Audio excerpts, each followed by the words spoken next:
You're now listening to Sport Champs.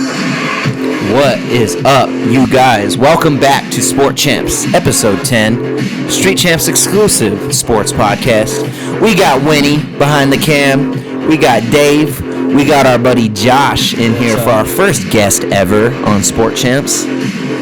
And welcome, guys. Welcome. Episode 10, man. Started fast. We're already doing the damn thing. Yup. I feel like I just got here, and I'm like already in the damn weeds, dude. We're already doing it. Right. We're already working hard, aren't we? 10 episodes. Crazy. 10 episodes in. Yeah, thanks We're going for inviting quick. me. You guys are doing a great job with that. Thank you, bro. Yeah, and then again, I want to introduce, this is our homie, good homie from fucking college, dude. We know you for a long time. So I was a roommate of his for years in college. When last Street Champs episode, you asked like how we've changed since the pod, and I referenced like you guys being some of my best friends, and I referenced my other best friend. Well, there you go. Had to get him involved. This dude knows more about sports than probably like all of us two combined. Like maybe Winnie, not Winston. maybe not Winnie, but I think Josh knows more than me. I think he goes over more sports than all of us. I have no life, so that's all I consume. Well, this man was on the Rev. He gave us a shout out in game in college for CSUP football. He shouted out Cody and I on the radio. So this man's tried and true. Play-by-play Division II football. Starting his own podcast. Yeah, he did high school radio. He did everything. He's been in it for a long time. Let's give a round of applause for the one and only Josh Steele. Yes, sir. Plug him in, dude. Plug yourself, Josh. Yeah, introduce yourself, dude. Yeah, Josh Steele. Went to college for broadcasting, Division II football, high school football, basketball. Friends with all three of these fuckers. I haven't seen you for a long time, dude. I know. Long time no see. Now. Grew up in Pueblo, but live in Denver now. So. Hey, you loving it? How's Denver? Denver, yeah. Yeah, treating you good. Don't miss Pueblo at all. Yeah, I mean it's hard to miss this town when you're living in a better, I was driving bigger. through today. I'm like, nothing changes. Yeah. Other than the podcasting game, that's one thing that changes around here, and it's because of the one and only Street Champs. Do not forget to subscribe, guys. Top of the hour, subscribe, please. We are really, really pushing for 1,000 subscribers. You're probably going to see a lot of us pushing for it on our social medias. So press subscribe. That's one thing that we really need. It's free to you guys. Any of you guys watching right now, this is a free thing to help out the podcast. So hit subscribe. Welcome to Sport Champs. Should we just jump right in? We got our exclusive guest in. I think we should hit some news. I didn't really honestly write down a lot. We could kind of go off of what we all know right now. One thing I did want to start with, because I don't really have too much basketball news, we could start with Donovan Mitchell being traded to the Cavs. Huge. Crazy. It's a huge thing. That's definitely one thing I had to put down on here.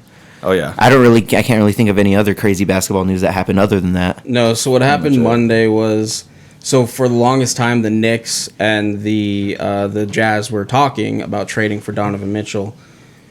Donovan Mitchell has connections to New York, so everybody assumed he was going to go to the Knicks. Well, what happened was the Knicks were just tired of the Jazz declining their offers.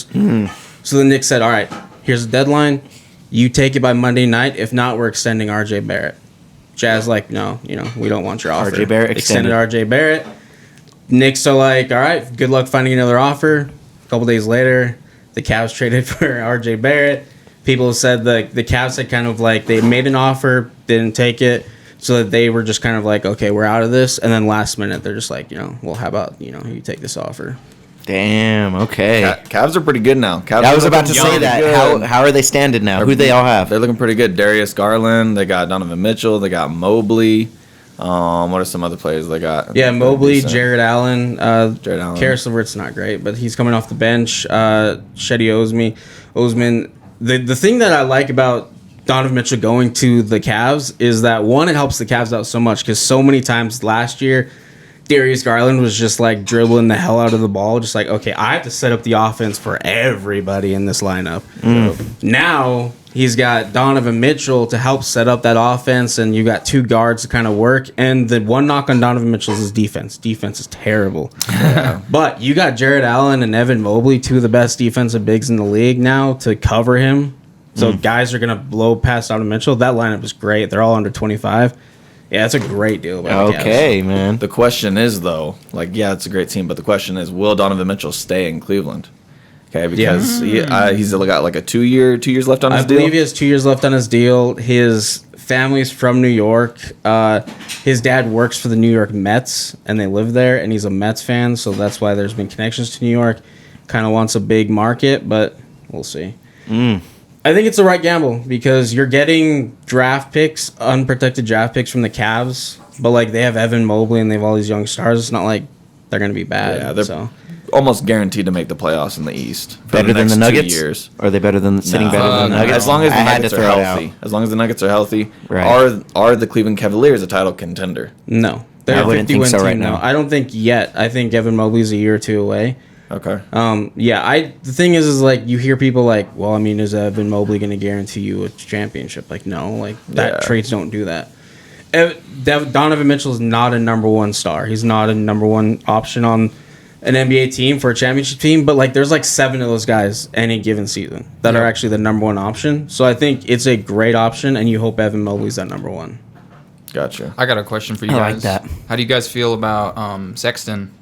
The point that they drafted originally. I like Colin Sexton. He's not very good offensively, but he's a really good defender, and he's like, I think he's going to be the next Patrick Beverley. Like he's that type of like harassing I like the player, analogy. and he's the type to punch you in the dick. He's that type of dude. Yeah, he very much has the same nuts. body type as Beverly. It's just like that smaller guard who's.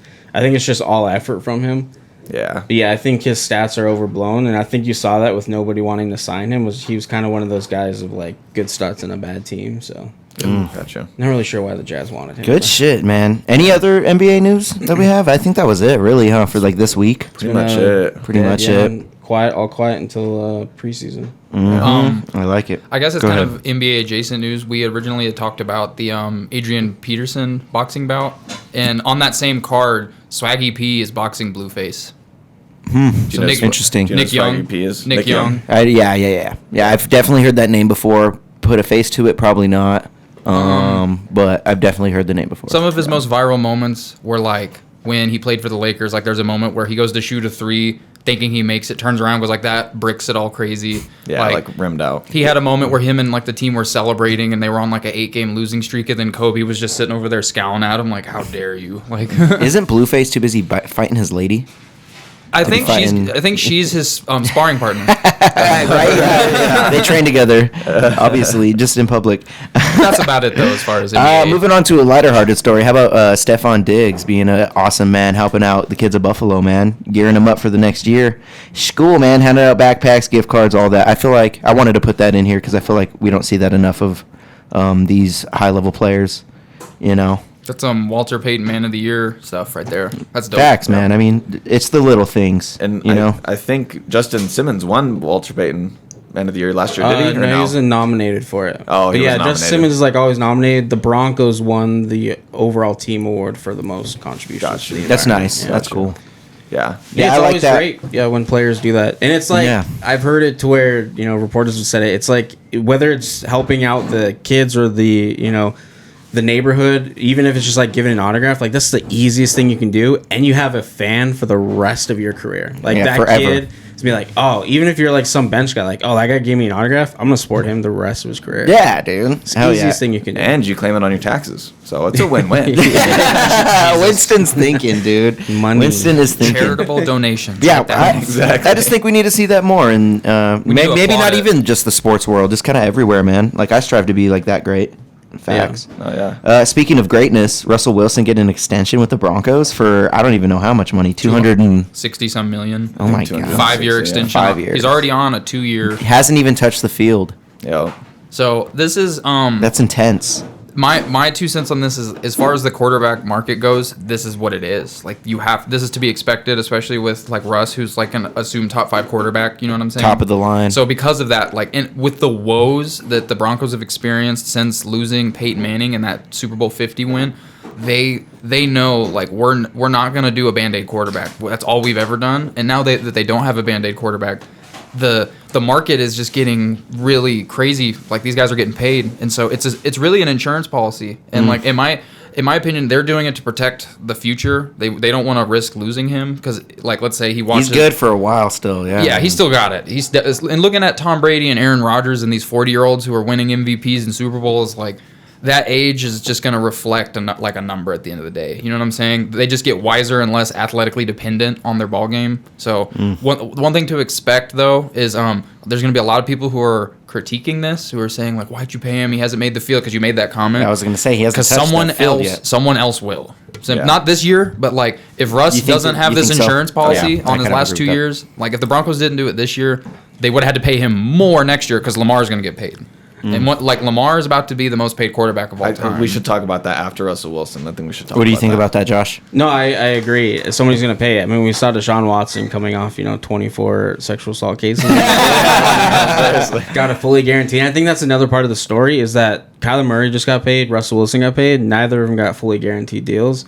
And the Browns gave Deshaun Watson a fully guaranteed deal. All right. Cleveland going Cleveland. Yeah. Cleveland's rolling up on the bench, dude. They don't give a fuck, dude. They don't care at all. They be pulling out the fucking dro, dude. That was apparently just a bag of seeds. I read. Okay. But the fact that it's the Browns, it's like you have to question it. Yeah. So it's like... Did someone, like, Photoshop it or what? I don't think it was a Photoshop. It was just... like it. How the fuck does a bag of seeds look like nugs, dude? It looks like weed, bro.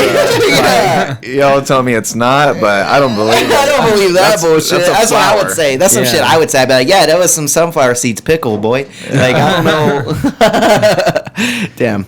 All right. Yeah. That was, I mean... No, I think he deserves it. He deserves it. He's going to be, 38 when the contract's over? I think he'll be 40. So if you count the 2 years, it's 2 years he has left on his deal and then a 5-year extension. So he'll be 40 at the end. He's with the Broncos forever. 7 years. He says He's going to retire. He said he wants to play 10 and 12 years. So Wow. I mean, I could see him like doing it. Like Dave was just saying, like quarterbacks, the way they put money into their bodies now, we're seeing them play forever.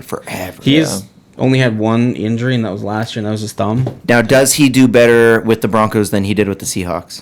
Well, the offensive line is better, and his biggest complaint with Seahawks was, so you had that slogan, let Russ cook, and it was because Pete Carroll didn't let him, like they would run the ball first and second down, and like, hey, Russell Wilson, bail us out.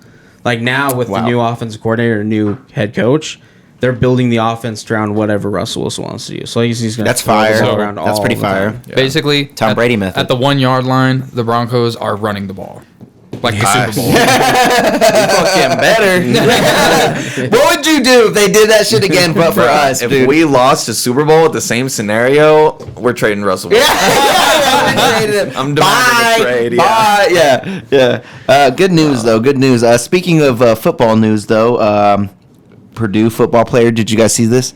Chris Jefferson, the hero of the team's defense, doing a pick six, turning it into a puke six. Yep. Ran that bitch back for a goddamn touchdown, and then left a good old pile of puke on the fucking field, dude. After that shit, he was running hard, dude. Yeah. That'd be me, dude. Have I'm y'all puking. ever puked after running really hard? Dude. Bruh.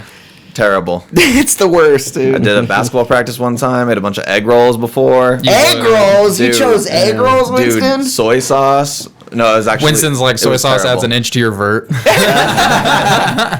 No, it was terrible, bro. Oh. No, so I feel him for sure. Some replacement stuff, like eating the hard-boiled eggs before. Oh, my. In that movie. Yeah, it wasn't on the floor. It was in the lobby. But no, yeah, it was bad. Or the former NFL player turned WWE. His last name was like Draws or something like that.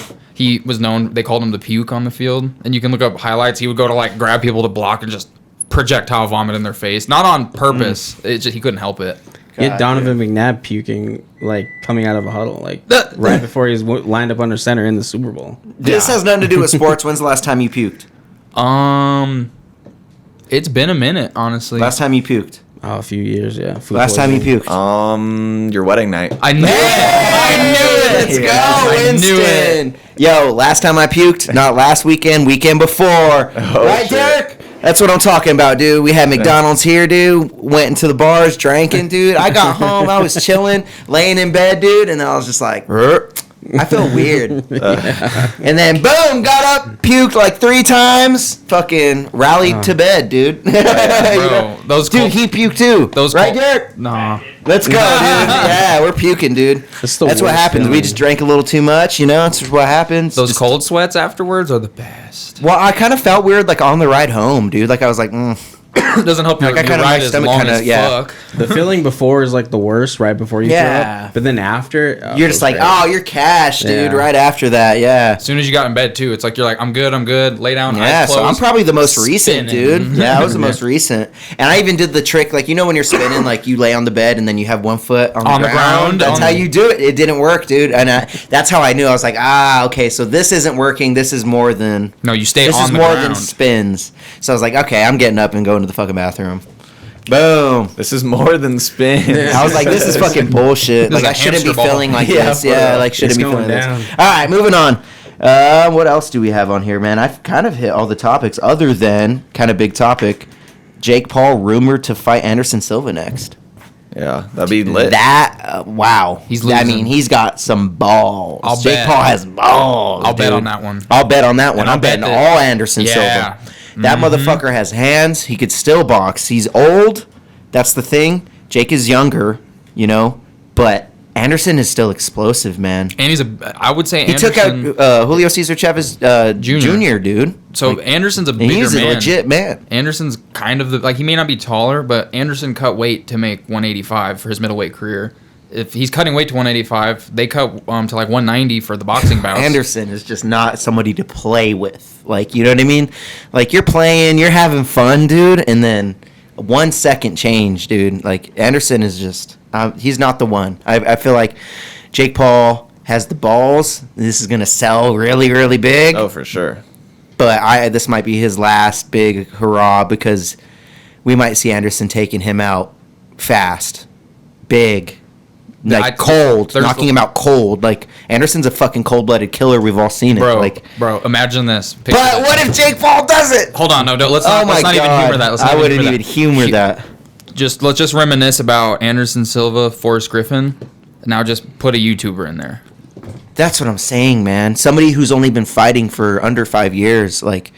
Versus a man who had like 15 title fights or some shit. Yeah, he has the record. The record. No, John Jones has the record. Well, John Jones has 15 title fight wins. Mm-hmm. Let me make the case though that if he loses, I mean, assuming he's gonna lose. Yeah. It might be the best. It might be the best thing for his career. Like, you can also say, like, if he gets his ass beat, or even if he just loses a close one, Silva. You can be like, okay, well, he can say like, okay, like, now my hype train is done. Now I can fight some real boxers. Now you can be legit get good at this instead of just looking for the biggest ticket sales. Mm-hmm. But that's why he's doing it, man. Correct. Yeah. But you could say that he could pivot if he's smart about it, and could pivot and try and be a real boxer now by fighting real boxers and building out a career now. If he does lose like that. Yeah. If he wins, if Jake Paul wins, no one is going to pay to see him against a non-threat. You know what I'm saying? Yeah. Yeah. Like, I honestly think that as lame Anderson Silva is a big test. That Rahman Jr. fight that we are never going to get to see. Thank God. Thank God, yes, but I genuinely, like, I don't think at the end of the day Jake Paul wanted that bout. I think that was the fill-in, dude. He wanted to make sure that they didn't lose that card, and that was plan like C. You know what I'm saying? That's why all the circumstances around it was like take it or leave it contract, no pay-per-view points. But like Jake Paul was gonna get a real boxer that time. If you ask me, if I'm Jake Paul, I'm fighting KSI. If you guys, I don't know if you guys seen that recently. KSI fought twice. 2 guys, 2 tomato cans, one night, knocked both of them out. One of them being a fellow rapper, YouTuber, or whatever, Swarms, and then the other one being a legit boxer, but like the worst fucking like. He was waving like it was sad. So I think that would be if I was Jake Paul, why wouldn't you go for the if you ask me, KSI versus Jake Paul's the bigger money fight. Yeah, you're probably going to make more money. Making more internationally. Money. And Jake Paul's going to win that fight, if you ask me. KSI can fight, he can box, but he is not on the level of Jake Paul. He beat Logan Paul. He dropped him many times. That was how long ago? And, like, they weren't even... That was so long ago. Like, that wasn't even a... But they were so green. They were so green. Jake Paul has been training for years now. It's kind of what he wants to do. Does he want to be a real boxer, or does he just want the biggest paychecks? I would just do big paychecks. Why would you be a real boxer? Why? I mean, why? What's the point? What is it? What is in it for him to do real boxing? I think he just enjoys it. Honestly, I think he does too. I really do. Like, it's a passion thing, but like, if it's just for the love of the game or the love of the sport, then I understand trying to be a real boxer. But if he just enjoys it, you can be making big paychecks and just knocking out the biggest names. That right there. Threatening. Enjoy it. Make your money now. Fight all these cool, awesome test fights later, man. Make your money now. Fight Anderson later. Fight KSI now. Because if you lose to Anderson, KSI is just gonna fucking make fun of you for losing. Why would you taint your?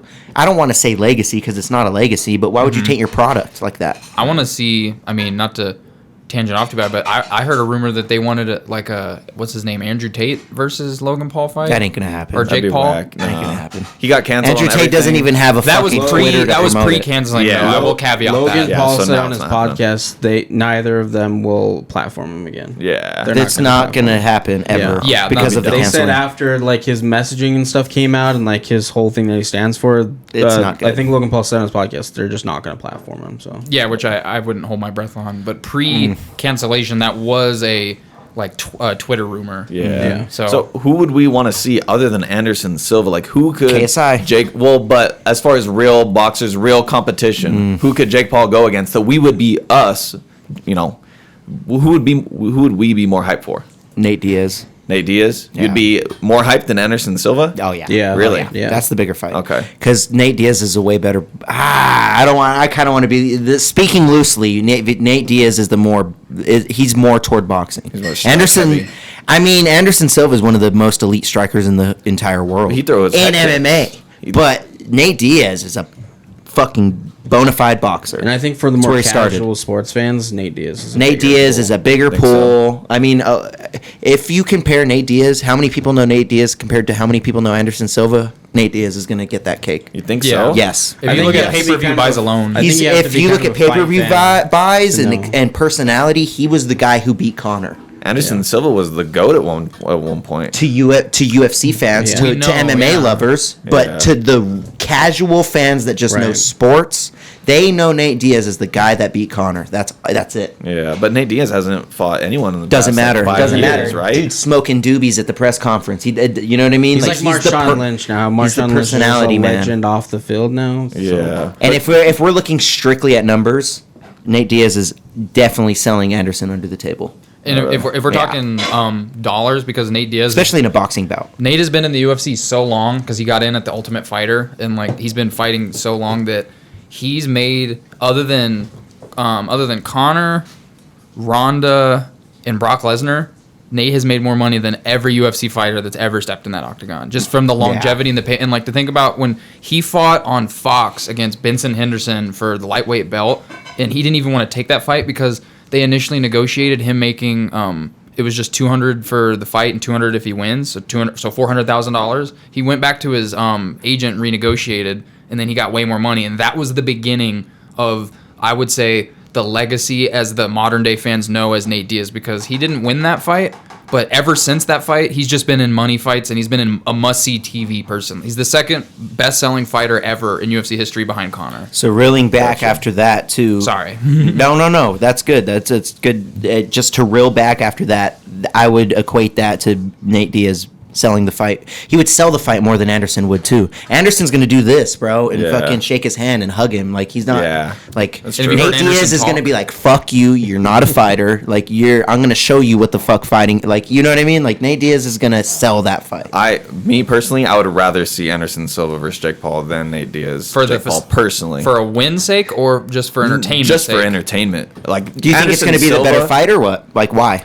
Anderson Silva's. It's like, Anderson Silva's a legend. He's just like, to me, I don't know, top tier, in prime. Anderson Silva is just fucking second best fighter. He's goated to me. Like, it's just, I don't know. He's at a different level than what I've seen. I think it ends. Will probably be better. The fight will be better, but I think what it ends at is: do Jake Paul fans know Anderson Silva more than Nate Diaz? Yeah, probably not. Yeah.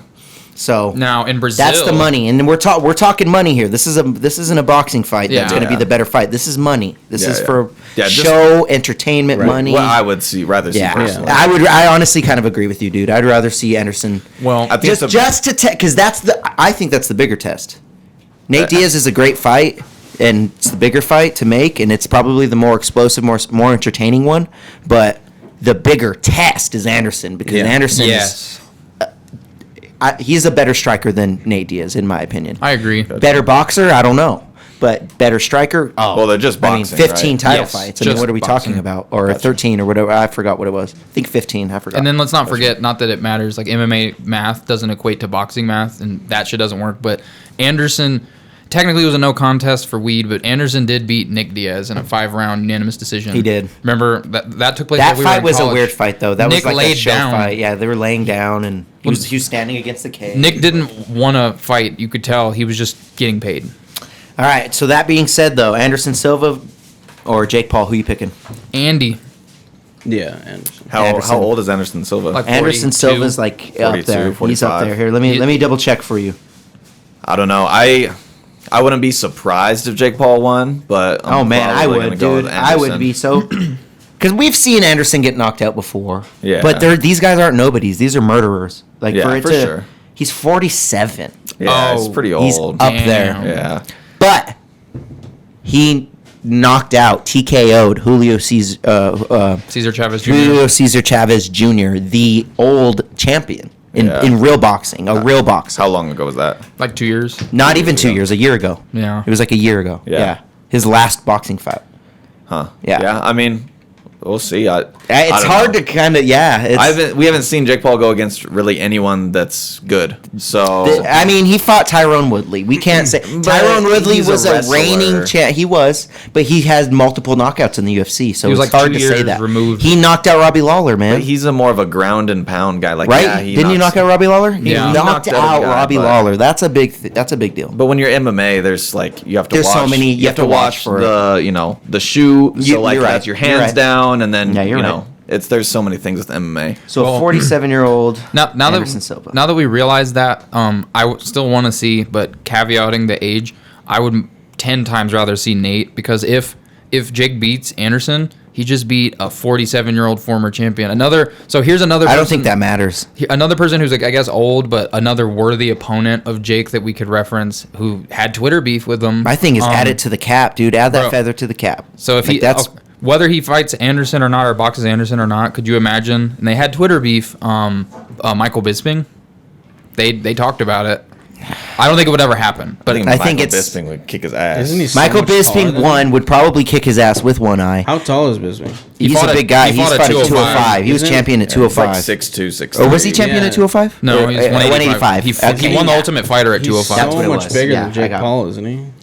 He's bigger. He's definitely the better striker. And he has hands. He knocked out Luke Rockhold. That's the big. Baptized him. And Luke Rockhold knocked out Chris Weidman, who knocked out Anderson Silva. I mean, MMA math doesn't work. Doesn't. No. This is rock, paper, scissors. It's still something to consider. Okay, moving on though. I kind of want to talk about the Dana White Contender Series. I'm the only one who talked about it, but I just want to go over the results real quick, just because it was another good week. All 5 fighters got contracts again. One of them being a decision win. So let's go over this real quick. Third straight week, all 5 winners get UFC contracts. That's a big deal, if you ask me. Hell yeah. The main event was the biggest knockout for sure, but let me go over who won and what it was. So first fight we had Blake Builder defeating Alexander Morgan via submission in the first round. 3 minutes and 15 seconds, rear naked choked his ass. It was a good fight. Alexander Morgan was the favorite. He was the bigger guy. He was arguably one of the better fighters coming out of, I think, Canada. And Blake Builder, I think, dropped him and then choked him out. It was a good fight. None of these guys watched the Dana White Contender Series. I actually missed it this week, and then I watched it the next day. Moving on after that, we had Victoria Dudikova defeating Maria Silva, another underdog defeating the favorite. She won by unanimous decision, 29-28, 29-28, unanimous decision, all the way through all 3. And she got the contract too, which was kind of like everybody's like, oh, if you ever go to a decision on Dana White Contender Series, you're probably not going to get a contract. She got a contract here, and it's because it was a really good fight. She was the underdog. She was the smaller fighter, and she dominated her the whole fight. So Dana was honestly hype on her. This is probably the most I've ever seen Dana hype on a decision win through the Dana White Contender Series. Moving on after that, we got Mateusz Rebecki taking on Rodrigo Lidio, and Lidio got submitted first round. Kind of the same thing as Blake Builder and Alexander Morgan, but Rebecki literally fucked him up. Like he was fucking him up the whole time. Rodrigo had like a 7-inch reach on him. God damn. And dude kicked Rebecki right in the forehead, and Rebecki just literally took him down after that. Walked right through it, took him down, and then just fucking smashed him and submitted him by rear naked choke in the first round. And Rebecki was the guy that Dana was most hype on. He was like, dude is crazy, he's savage. He just walked right through it. What did he call him? He gave him a nickname. He called him Rabisti. That's the name he gave him. If you get a nickname from Dana White on Dana White Contender Series, you're gonna get a contract. You know what I mean? Moving on after that, we had arguably one of my new favorite fighters, Sadikiris Dumas, defeating Matej Penas via submission first round. And this Sadikis guy is he literally looks like a giant Soldier Boy. Like he's like a giant. Take Soldier Boy, make him like fucking giant as fuck. And actually a man. Oh yes, I'm just kidding. I'm just kidding, Soldier Boy. Soldier Boy would watch this shit and be like, "Fuck this dude." He would be the type to do that. All right, but so, yeah, I want to say this dude's one of my favorite new fighters. So he guillotine choked this guy in 47 seconds of the first round, and he was coming off of like 5 knockouts or so, 4 knockouts or something like that. This guy came from the streets. He has a really hard story. You know what I mean? He's gotten shot 8 times. Survived Jesus that. Christ. Yeah, survived that. He was in a car with all of his 3. So we're in a car, right?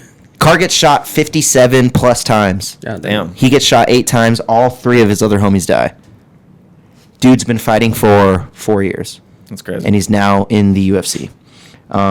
Dude's a savage. I really suggest you guys go watch that fight. Dude is a fucking savage. Like, definitely one of my favorite fighters. Has a really good personality. Great on mic. Huge. He's fucking huge. Like, guy is just a big dude. ZZ, I swear if you jump up there. Moving on after that, we got Yusuke Kinoshita out of Japan defeating Jose Henrique, another smaller fighter, fighting a fighter that's like at least I think 4-inch reach advantage over him. Knocked him out or TKO'd him in the 3rd round, 43 seconds after a really brutal fight. I suggest you guys go watch that fight as well because that was a good fight. Really good Dana White Contender Series. I do believe all of them deserve those titles. Anybody that's questioning watching Dana White Contender Series, definitely go watch that last week because it was amazing. I'm enjoying the fuck out of the series this season. I think they're on the 6th season of Dana White Contender Series. Let's not forget that's where we found a lot of great fighters like Terrence McKinney. And like ZZ, goddamn you. God damn it. I'm so short I can't even grab it. Ooh. Nice. You that barely was almost got that. So bad. You Odell Beckham caught that bitch. Oh my god, that was fingertips. Yeah, seriously. So it was a really good Dana White Contender Series. Definitely one of my favorites this week. Last week was really good too. ZZ's an asshole, and I definitely suggest anybody go check that out. Moving on from that, man. Fuck, I forgot to hit the fucking soundbite before I started talking about Dana White Contender Series. Let me hit it real quick. Fuck, I have to reopen it. When's the last Dana White Contender Series you watched? And have you ever watched one? I don't think you've ever watched one. Yeah, they're really good, man. They're 70% finish rate, just so you guys know. Yeah. On all of those fights. It's pretty good. Pretty crazy, man. You said you watched one fight, right, Dave? When I got the notification after one of the knockouts or whatever. And you were like, oh fuck. And those notifications are not. I mean, it's hard to remember. It's on a Tuesday. It's on Tuesday. It's only on ESPN Plus. So, you about to hit that soundbite? Let's get it. It's time to talk MMA. Should have hit that earlier. Yeah. I'm gonna hit it one more time just for fucking courtesy flush. You know what I'm saying? Yeah. You gotta hit a courtesy flush. Now it's time to talk MMA. ZZ's such an asshole, bro. I'm gonna put this right here. So I really like what the product of the Contender Series is bringing, but I have, I speculate, because I don't know if you've been in, seen the recent news, a bunch of fighters have been getting cut recently, including I follow a thing on Twitter that says who gets cut and who doesn't. The most significant one, Wu Yunan, bye-bye, not in the UFC anymore. Wu's cut, she ain't in the UFC no more. Figueiredo's... He's so sad over it. Figgy's brother, who just won... Cut. Bye. It's like you're the brother of a champion, and you just won your last fight. Gone. But let's not forget, Brandon Moreno was cut from the UFC, came back, won a bunch of fights, went to LFA, won a bunch of fights, came back, won a bunch of fights, won the title, and is now forever known as a champion. Anything's possible, Wu. Keep your dream alive. Now Winston can't bet on you anymore. I'll find a way. It just won't be in the UFC. I'll bet on. Always bet on Wu. So what I was originally saying is because of in light of these fighters who are getting canned, I think the UFC likes to have an exact or a rough amount of roster on hand that they can pull from when they need to arrange cards, because they're all independent contractors, these fighters. You don't have to take the fight, you know? Yeah. But if you don't take the fight, you're going to create a stigma with UFC management. So, like, I think when you get these Contender Series fighters who are all hungry, they're all eager, they're just trying to get their foot in the UFC and make a name for themselves, you couldn't ask for someone who's going to be more, like, contract... how you say friendly, you know what I mean? I see you. And so you're cutting these people who are making checks that you've organized because they have reputations, they have legacies. You have these people who don't have defined legacies now, and I'm all for new talent. This is great. This is how you get Sean O'Malley. You know what I'm saying? This is how you get Conor. Like, Conor didn't come from the Contender Series. I'm telling you, bro, this Sadiqus guy, you would literally be bought. So the reason that I think this is a good thing is because we're getting new opportunities to fighters, and we're getting away from the old platform of just kind of like regurgitating and recycling old fighters to, like, because I mean, who would watch Tough too? I wanted to add that in. Sorry. The Ultimate Fighter is such an investment. I don't care. Such a dead thing. When I watch the Ultimate Fighter, I fast forward to the end, watch the fight. That's what the Contender Series provides. Exactly. Boom.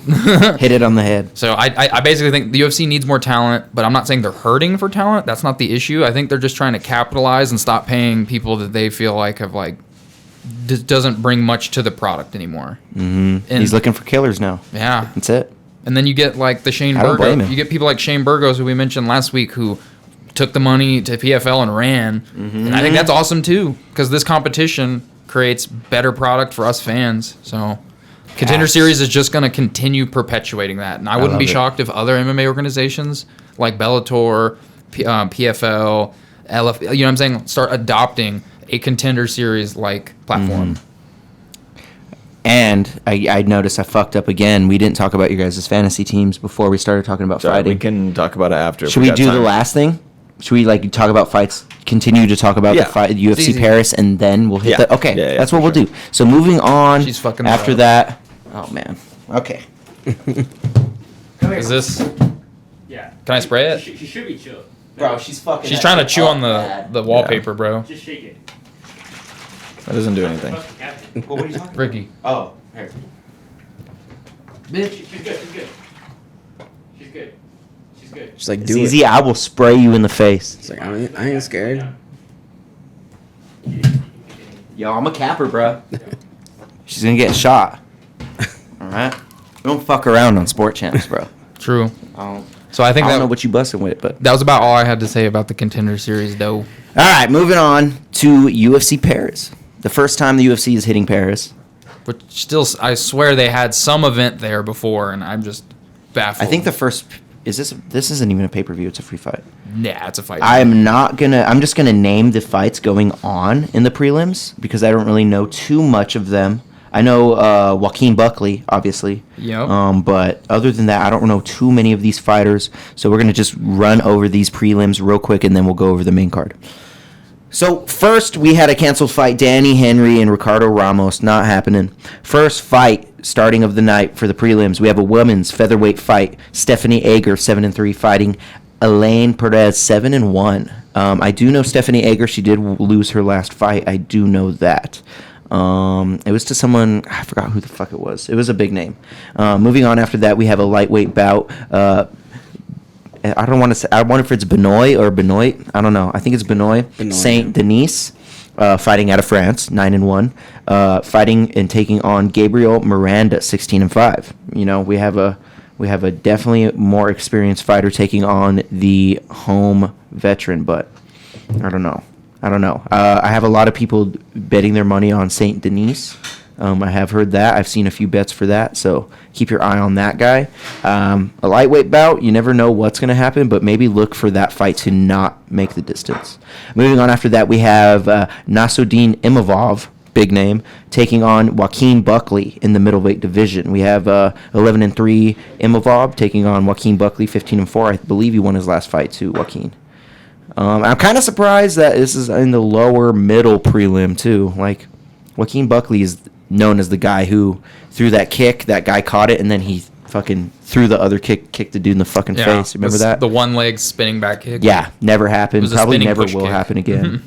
Moving on after that, we have Faris Ziem, 12-4 in the lightweight division, taking on Michel Figlik, 8-0. So we have an undefeated fighter taking on a 12-4 Faris Ziem. Don't know either of these guys. Don't know what's going to happen with that. Moving on after that, we have a middleweight bout. Abis Magomedov taking on Dustin Stolfutz.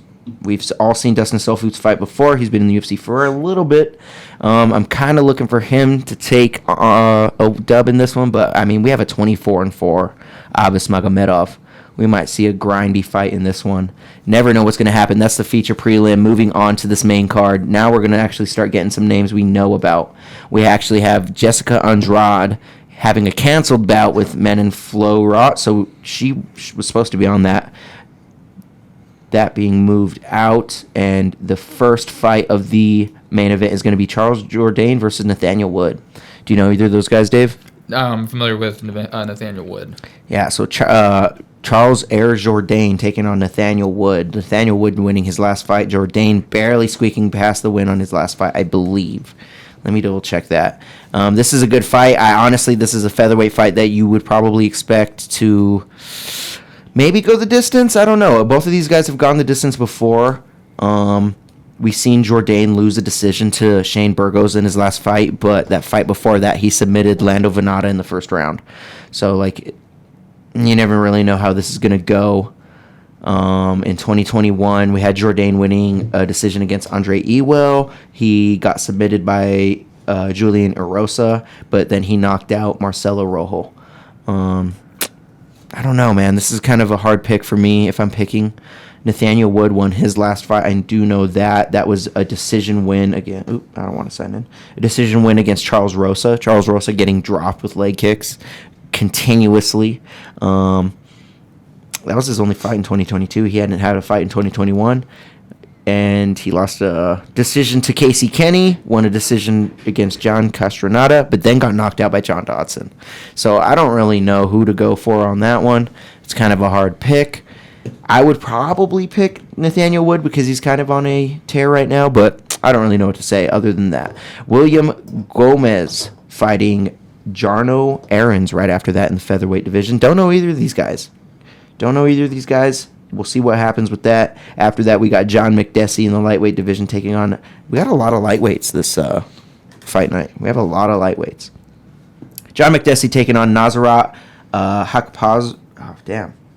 You want to try and say that one, Dave? Hakparast. I don't know. Damn, that was good, dude. I don't know if you roll your R. Hakparast? Dude, that was good. I That don't was know really if you good. roll your R for his name, but I did. That was really good, dude. I've seen both of these He's guys from Morocco, fight. so. I've seen John McDessie lose. I've seen John McDessie win. He's got hands, He's bro. got hands, dude. I don't know much about this John Yo guy.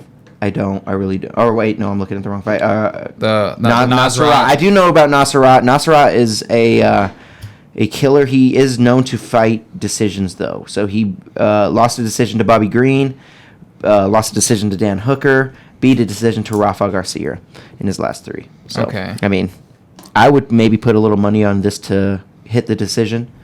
After that, we're going to the co-main middleweight fight against Alicio Di Chirico? Yeah, Chirico. Versus Roman Kopylov. Don't know either of these guys. Honestly, this card is kind of not the deepest. Yeah. Like, especially a lot of new fighters happening. The odds on this are dead even. Are they dead even on that one? According to the UFC website, it's minus 110 for both of them. That's interesting. A middleweight fight too. Maybe look to see what these guys here. Let's see what these guys are doing. I really want to see, and I'm curious on what these guys are doing. So we have Alicio Di Chirico getting knocked out by Abdul Rahak Al Hassan last year, but Alicio Di Chirico knocked out Joaquin Buckley last year as well. They're both coming off of a loss in their last fight. Zach Cummings has a decision win over Alicio. I don't know, man. These are kind of like Roman. These. I mean, without being disrespectful, these are kind of like jobbers. Roman doesn't have a fight in the UFC. I wouldn't say jobbers. They're just new. They're green, man. That's green. Fair. I don't know about Alicio. Alicio's been in the UFC for a while, but Roman's definitely not had this is his debut, and I'm surprised he's on a main card. Maybe he's a beast though. After that, let's actually get into some fights we can actually break down and get into though. Oh yes, this is Robert Whittaker fighting Marvin Vettori in the middleweight division.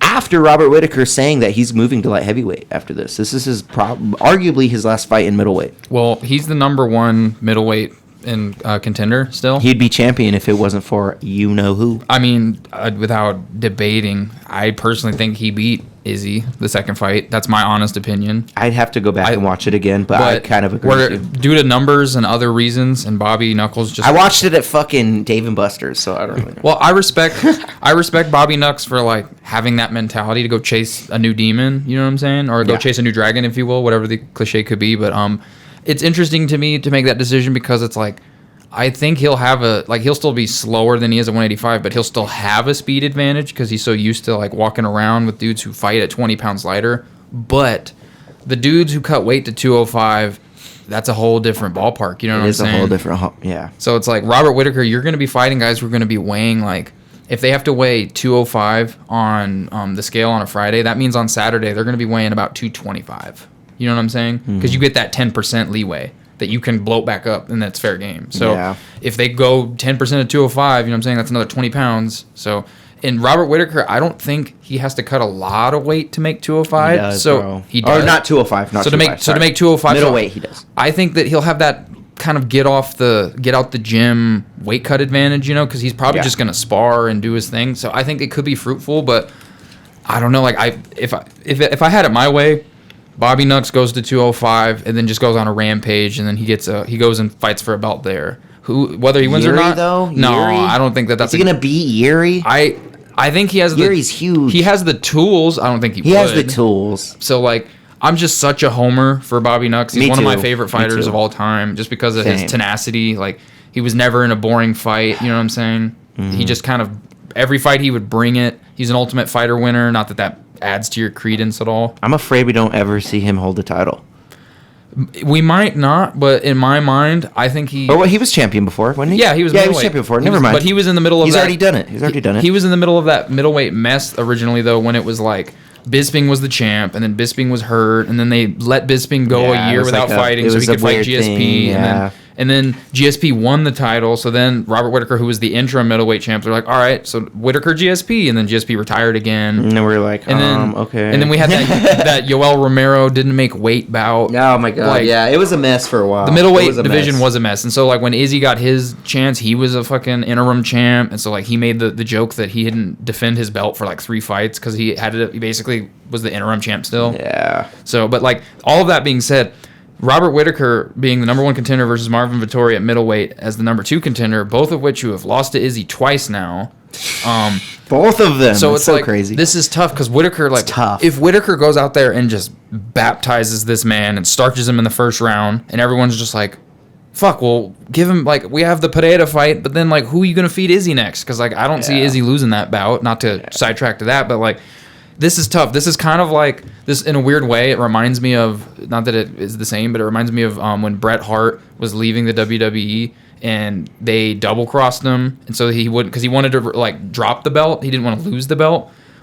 him beating the number 2 guy in devastating fashion and then going to light heavyweight is kind of like his WCW transition. It's silly to say that, but like, you know what I mean? Like kayfabe would say that he would lose this fight and Vettori's the next man up. Yeah. Again, that's not how MMA works, but my like weird. I don't want to see Izzy Vettori again either. Or I mean, I don't even want to see him against Bobby Nux again, to be honest. Yeah, I don't. I think we know what's gonna happen. It's another boring fight. It is. It is what it is. Yeah, we've seen it. But I think I think Bobby Nux. If Bobby Nux can stuff takedowns, he's gonna win this fight. Not easily, not to put it that way, but I think he's just sharper. He's a better striker. I think this is a fight that I could see not going the distance for sure.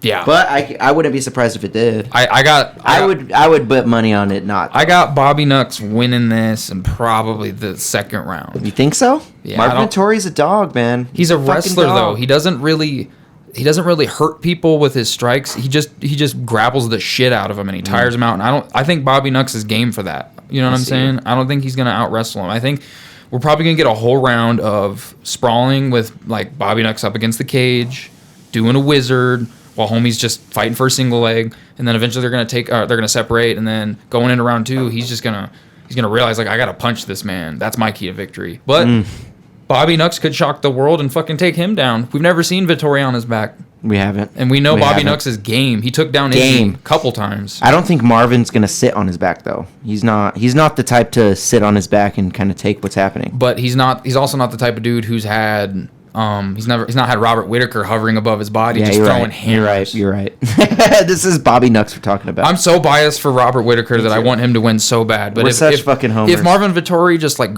gives us 15 minutes of out wrestling this man, that wouldn't shock me either. It wouldn't either. Moving on to the main event in the heavyweight for UFC Paris, the one and only Cyril Gane out of Paris, fighting and taking on Tai Tuivasa, the Shuivasa himself. This is the first fight after losing to Ngannou. It's been out for a little bit. It's been a while. The UFC, I think, is in a new pickle again when it comes to these. Like, so Ngannou had fucked up MCL or ACL, whatever it was. And then the contract shit. So he got surgery. And then, like, he just recently gave an interview yesterday where they asked him, like, when can we expect you next? And he goes, 2023 maybe. I'm in terrible shape right now. So he's like fucked up. If we don't have another fight, it's September. We're not going to see another title fight for heavyweights for 4 or 5 months. Francis is out. His contract's over after December. This is basically an interim title fight. Like, they're not going to put a belt around the winner of this, but like you have number 1 versus number 3. Who, like, does the winner of this fight number 2? I don't even know who the number 2 guy is at the moment. But like, all that being considered, Gane, like, his first of all, the betting odds are scary. He's minus 520. It's crazy. Over Tai? He's minus 650 on over Tai, right and then let me state this. Over Tai, who knocked out Deryk Lewis, who knocked out Augusto Sakai, who knocked out Greg Hardy, Stefan Struve, who knocked out Stefan Struve, and those were his last wins.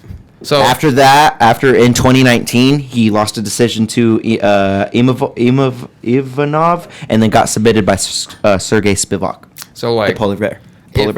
I don't know like what Cyril Gane's game plan is going to be, but after losing the way he did to Ngannou, I'm putting money on fucking Tai. I'm gonna just have a solo bet on Tai, maybe by knockout. Plus 410. I don't even have to have it by knockout. Seriously, he's good. Like, Tai Tuivasa's keys to victory are stoppage.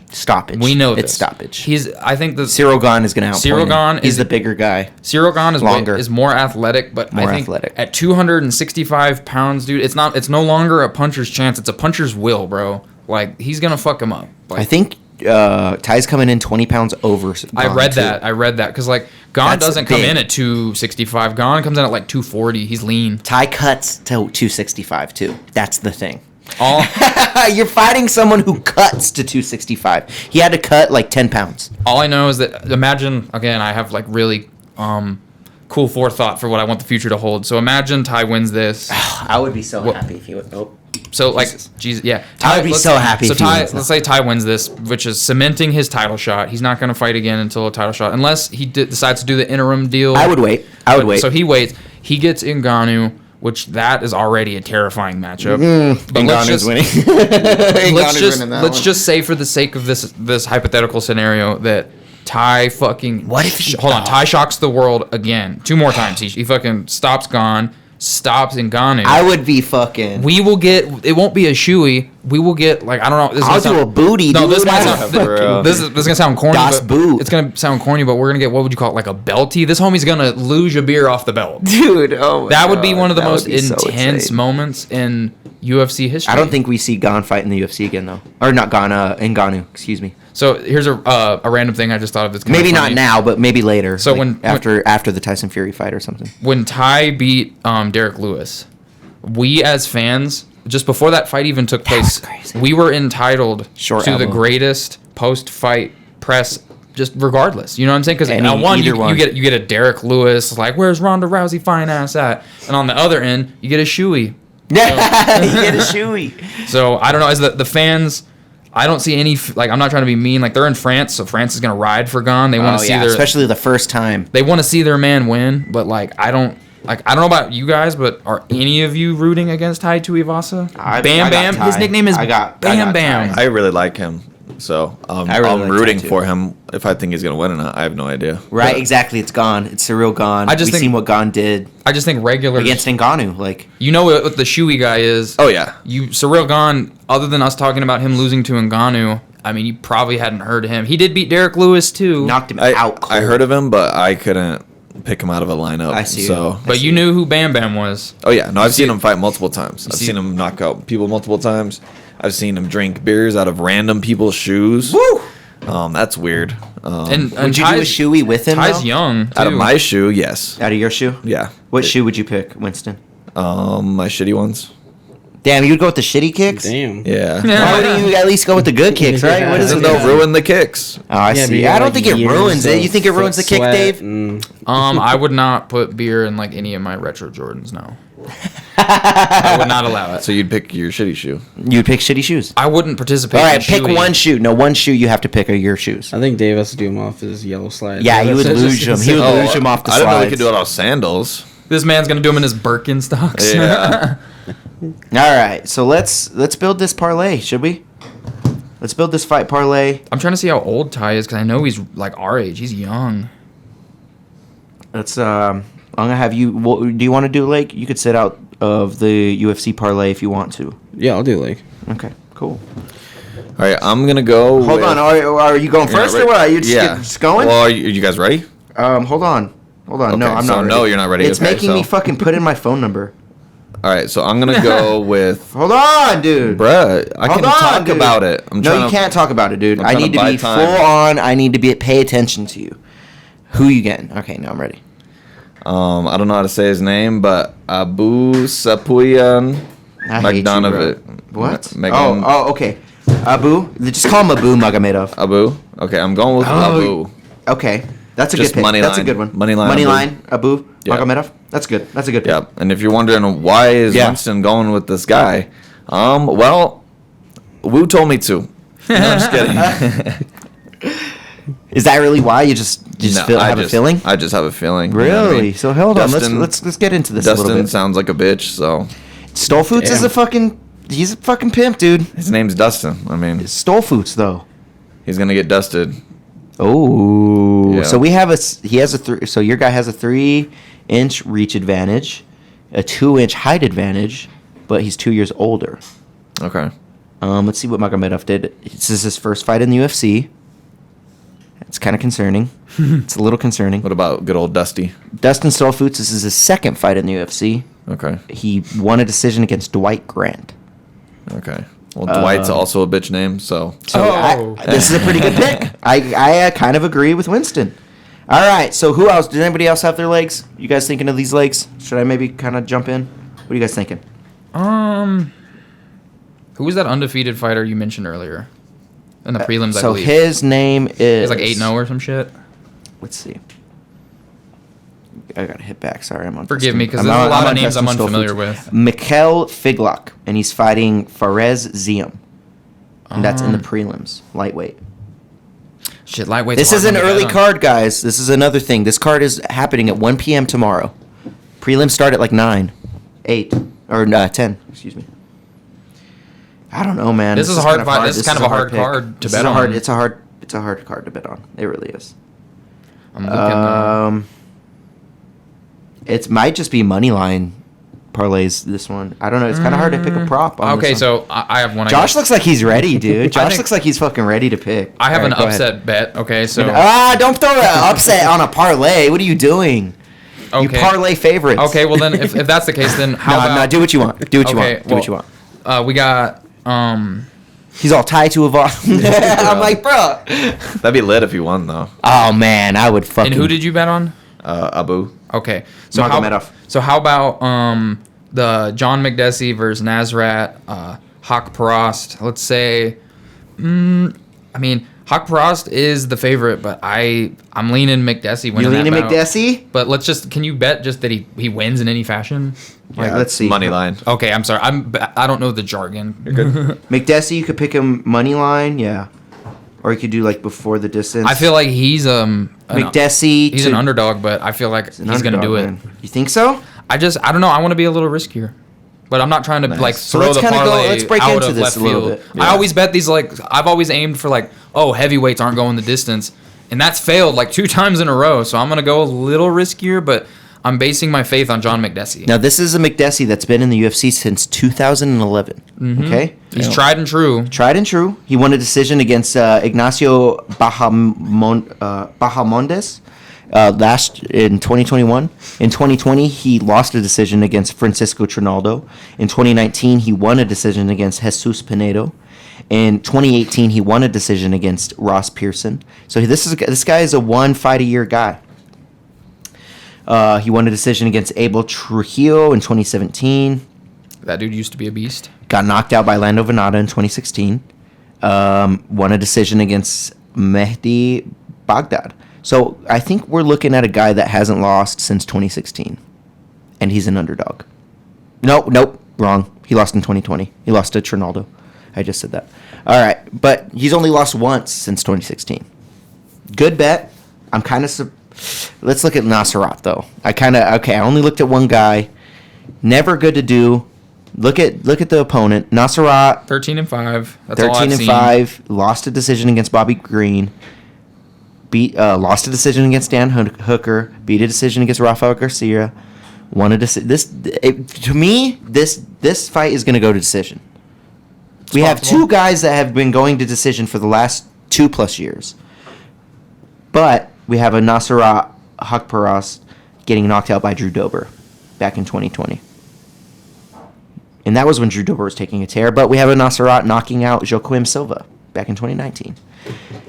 I kind of like your bet. It's a little risky. We'll agree. Now we're at a plus 291 already. So honestly, me and you don't really have to go risky if we don't want to. Do you have your pick though? I do. All right. Who you thinking? All right, man? so I'm thinking United States versus France. Joaquin Buckley Oh shit! He's going to prelims. I like it. won 5 of his last 7 fights, all by knockout. So I have Joaquin Buckley by knockout. Plus Oh 400. shit!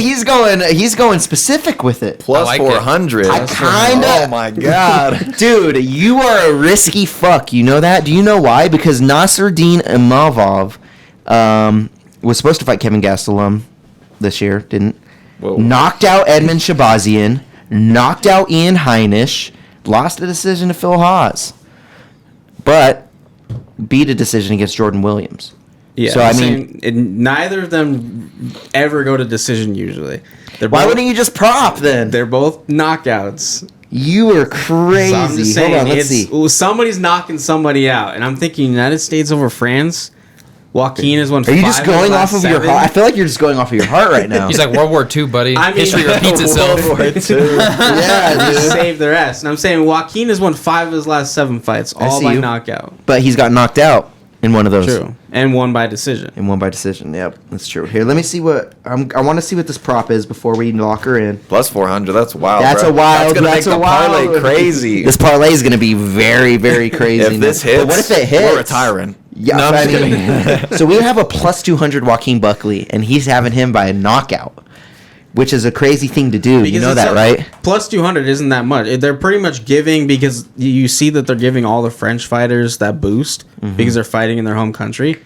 Plus 200 is not that much if you're taking away the French the home home country boost. Yeah. They're almost saying it's kind of a toss-up fight. Plus, they'll probably wave the white flag because France will surrender a lot. This guy's crazy. I'm just saying because they're giving all the French fighters that. Why wouldn't you just do the fight to not go the distance for a minus 175? That's a nice. I'm gonna put $50 on that right there. Whoa! Okay, I like it. All right, so we're putting that in. So we're gonna be getting Joaquin Buckley by knockout. So you guys are gonna go under winning method, go under Joaquin Buckley, a plus 400 to win by knockout or TKO. If it happens, I want to. Oh my god, that parlay!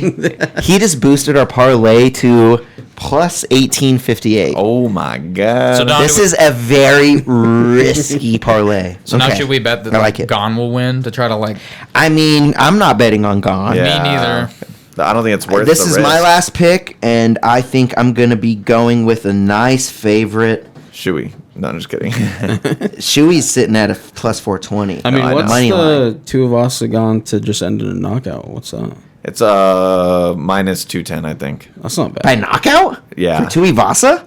No, for not just just the bout. Oh, for just the bout. Well, the fight go the distance is Okay, minus here, 210. I'll look right now. It is to go the distance. Well, to minus end in 250. 250. That's Yes, plus 175. That's honestly the plus 175 to go the distance. Maybe if you do a separate bet, it's a good bet to pick up. Yeah, I don't Just think saying that's bad because if Gon does what Gon does best, you hit that bet. He's gonna try. I think Tua's gonna go out swinging. He's gonna. He's either gonna get knocked out or tired out. I mean, the thing is Tua has to close the distance. He has to close the distance, dude. If he doesn't close the distance, then it's not his fight. Yep. He has to close it. Does he do it? I have no idea. I think he's probably going to get knocked out because he's going to have to push it. Ty is not going to get knocked out. Gon hasn't knocked someone out in the UFC yet. Oh, really? Deryk Lewis. Gon? Cyril Gon. He knocked out Deryk Lewis? Really? I don't remember that. In Houston. First round. He knocked him out. I think I watched that fight. I don't remember that. I don't know why I don't remember. It was a TKO. He wasn't Okay, it was a TKO. He wasn't that makes comatose. Sense. Okay, that makes sense. It was, that was his first, that was the first loss in Houston, huh? That was his first, I don't know if it was his first, but he also... That was the interim, wasn't it? I don't remember what the circumstance was. Remember. I just know he beat him. I can't remember. All right, so I got to make a decision here. Like you guys were already saying, this is a very hard card to put a bet on. Oh, man.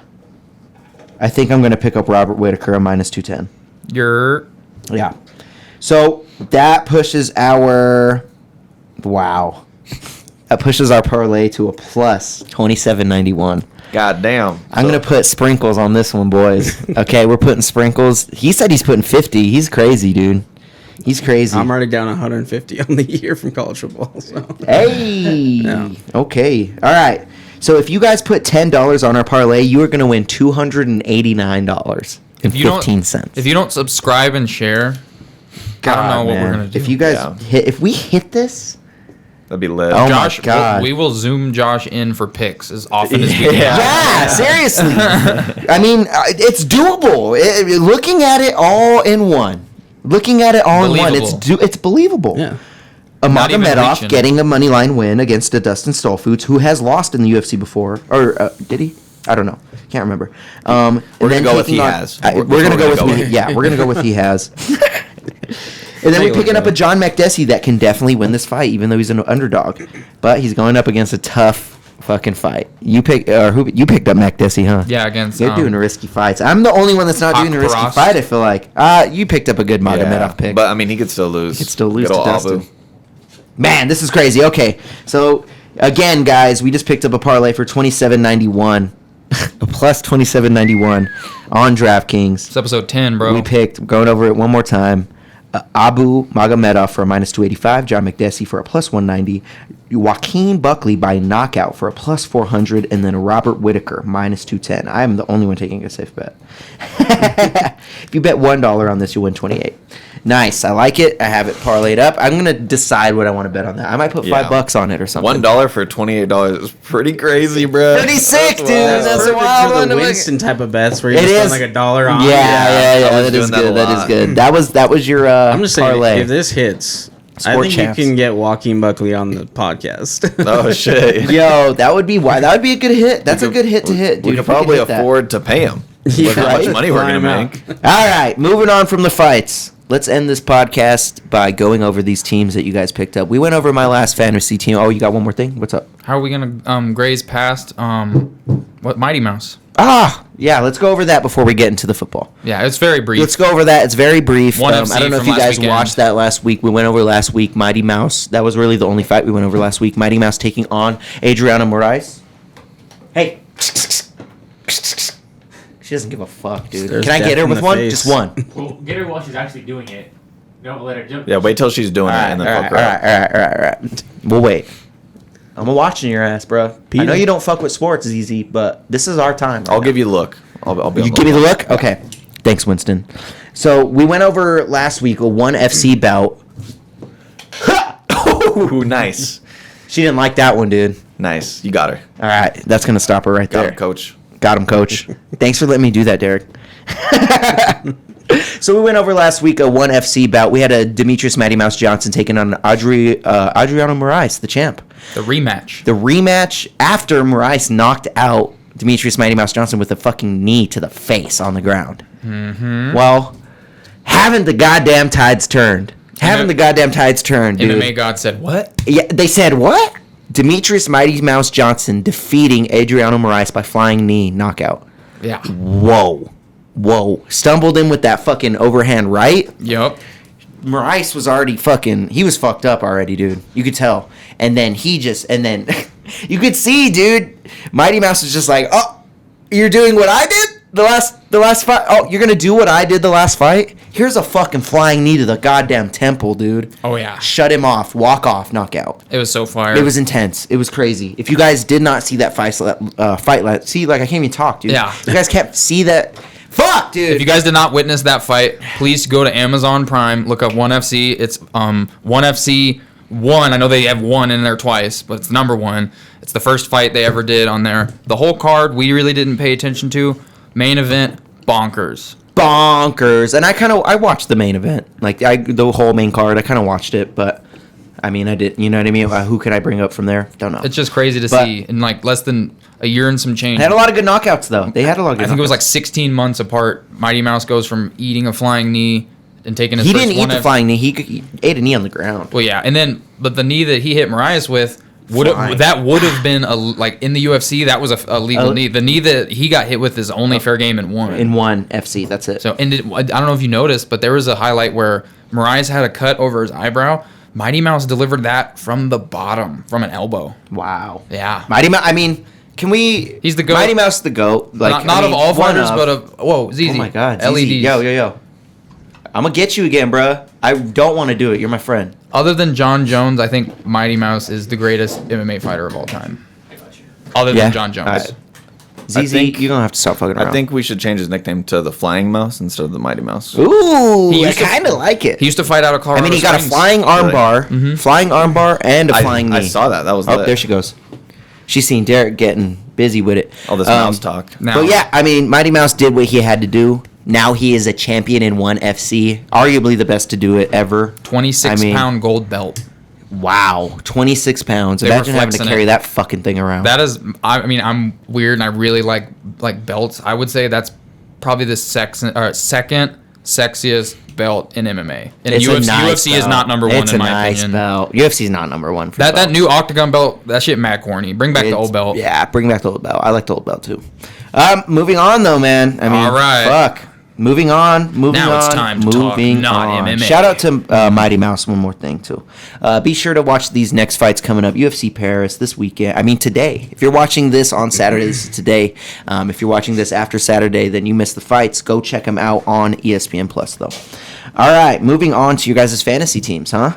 So we went over my fantasy team last week. We kind of hit over the top. I kind of want to get what his opinion on it is, though, because I mean, did you watch last week at I all? watched a little bit of it. Yeah. Do you remember my team at all? No, go ahead. So I'm gonna go over what I had first, just to kind of bring in a refresher and to kind of keep me in the loop here. If I could find my fantasy app, there it is. So I actually have in my family. So we did a family fantasy league. I have 2 teams in it because we couldn't find the 12th person. We have a 12-person league, so I have 2 teams. And the I want you to second tell one me was the better one, The right? second one was the better one. And we'll go over the second one right now. Okay. The second team right now, I have Dak Prescott, Derrick Henry, James Conner, Mike Evans, DK Metcalf, TJ Hawkinson in tight end, David Montgomery as my flex for Chicago, Patriots defense, and then Tyler Bass for my kicker. On my bench, I got Amari Cooper, Damian Harris, DeAndre Hopkins, suspended right now, Buccaneers defense, Justin Fields, J.D. McKissick, and Gerald Everett. Now going over this other team. Hold on, I gotta go to league and then the first team, and then this second team I'm reading off was actually the team that had the first overall pick over everything. Okay. So I have Joe Burrow, Jay Taylor for Indy, Cam Akers, Jalen Waddle, Mike Thomas, Travis Kelce, J.K. Dobbins, the Colts defense, Ryan Suckup, Juju Smith-Schuster, and then this is bench. Juju Smith-Schuster, Matt Stafford, James Cook for Buffalo, Russell Gage, Ty Higbee, Alexander Madison, and then Rondell Moore. What team do you think's better? I like that last one that you said, the Joe Burrow one. The Joe Burrow one. It's a good Jonathan Taylor. Right? Yeah, not bad. Cam Akers, I really like Cam Akers. Cam Akers is good too. The things I don't like about the first one is Dak Prescott. Dak? You kind of scared of Dak? Not high on Dak Prescott. Their offensive line is trash this year. And they just lost the left tackle. Good to know. They don't have any targets outside CeeDee Lamb and Dalton Schultz. And Zeke. And Zeke. Zeke is, I'm not a big fan of Zeke anymore. I mean, he's not old Zeke. He's had him 2 years in fantasy. 2 years and got burned by him. Yeah. Both years. Yep. I'm not very high on the Cowboys and Dak in general. Derrick Henry just kind of scares me. Because of the injuries? Yeah, or not supposed to injuries. I think it's just the mileage on him. So he's done it for so long. Yeah. He's still top of the pack, though. Right, yeah. I mean, he can obviously keep going. I think he's just that type of physical freak. But I do like the Joe Burrow team a lot. Actually. Got you. So, okay, so unpopular opinion. He actually likes the first team. I'm high on Cam Akers, so. Oh, you're high on Cam Akers. Yeah. Why? Just because they want to be a run-heavy team. And he was hurt last year. When he came back, he was like, he stole the job and was just like, he was putting up numbers. When he came back from injury and through that postseason run, he was doing really well. I think they're going to rely on him heavy. Got you. Okay, good to know. I like it. Now, I want to hear your guys' teams. Now, honestly, I kind of want to hear Josh's first because he's our guest, our first ever Sport Champs guest. So, that's one thing I wanted to mention, too. You're our first ever Sport Champs guest, dude. Thank you. Yeah, thank you for bringing me on. Oh, yeah. Don't tell him our pick order. I think it would be fun to have him guess. Okay. Yeah. Okay. All right, so I got Derek Carr at quarterback. Kind of had to wait a while to pick him, so wow. I'm surprised you have Derek Carr. Yeah, I had to get somebody. Continue. I got Dalvin Cook, Nick Chubb, Jamar Chase, Cortland Sutton, Dalton Schultz. I got Cam Akers as my flex. Broncos defense, I got Justin Tucker as a third kicker taken. Kind of shocked. That's still a good. I mean, kicker you could kind of fill in with who. And then just some highlights from the bench. I got Damian Pierce, who I'm really high on this year. Mike Gesicki, and I got Christian Kirk. Okay. What about you, Dave? All right, so I'm just gonna point out that last year both of us won our leagues and had a lot of overlapping players on our teams. So we both had a lot of overlapping players. This year we have a lot of overlapping players. Great minds think alike. Okay. So let me just. Okay, so quarterback Joe Burrow. Nice. My running back room is Derrick Henry and James Conner.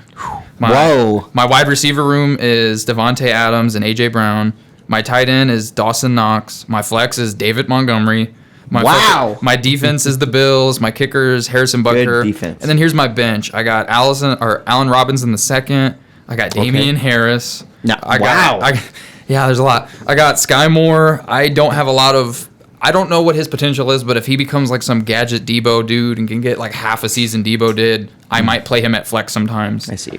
Depends on the week. I got Madison, the backup running back for what the fuck? For Cook. It's a 10-man league. I see. I got Trey Burks, wide receiver for Titans.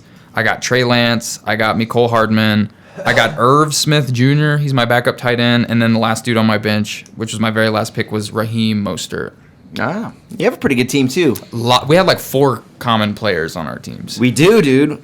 So I got Dak, but I picked up Winston. I'm probably gonna play him because my name's Winston. So Jameis. Yep, Jameis. He's probably be the better fantasy quarterback. Probably. Honestly, watch out for 4 fucking interceptions than getting benched. They're going against Atlanta week 1, looking like a good week. That is looking like a good week.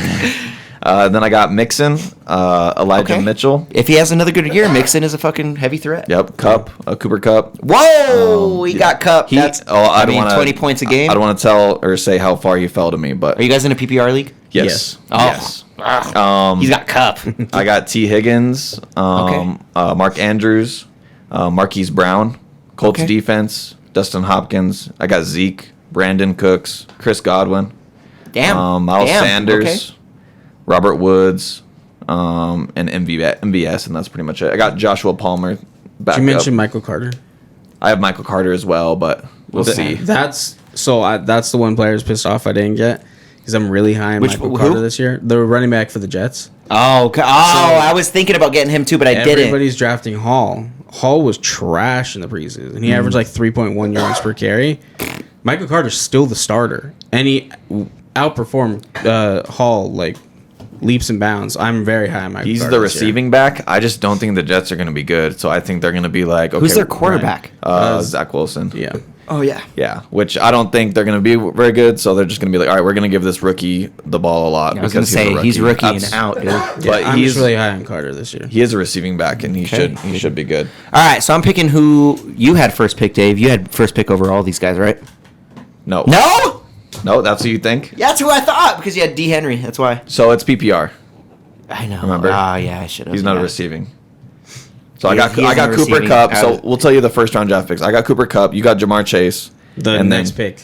Well, okay, you ruined it. No. And then he had Henry. So who do you think got first out of? You, then him. Yeah, so that is. Yeah. But after you said that, then it. I had the 6th pick, and I got Cooper Cup, 6th pick. Wow. Yeah, and you have I'm Jamar so Chase. surprised you guys didn't. At the 7th pick. Wow. Yeah, 10. Pick 10? Yeah, Who's so- first pick in your guys' league? Steve, his brother. Steve, You your got brother? Jonathan Nice. Taylor. I mean, who isn't picking up John Taylor, the first pick? Yeah. I mean, it was crazy. Come on. Wow, so better team. I don't know who has the better team here. You guys are kind of mixed up in. Do you want to look at our teams? Throw me your devices. 1 second. Throw me your devices.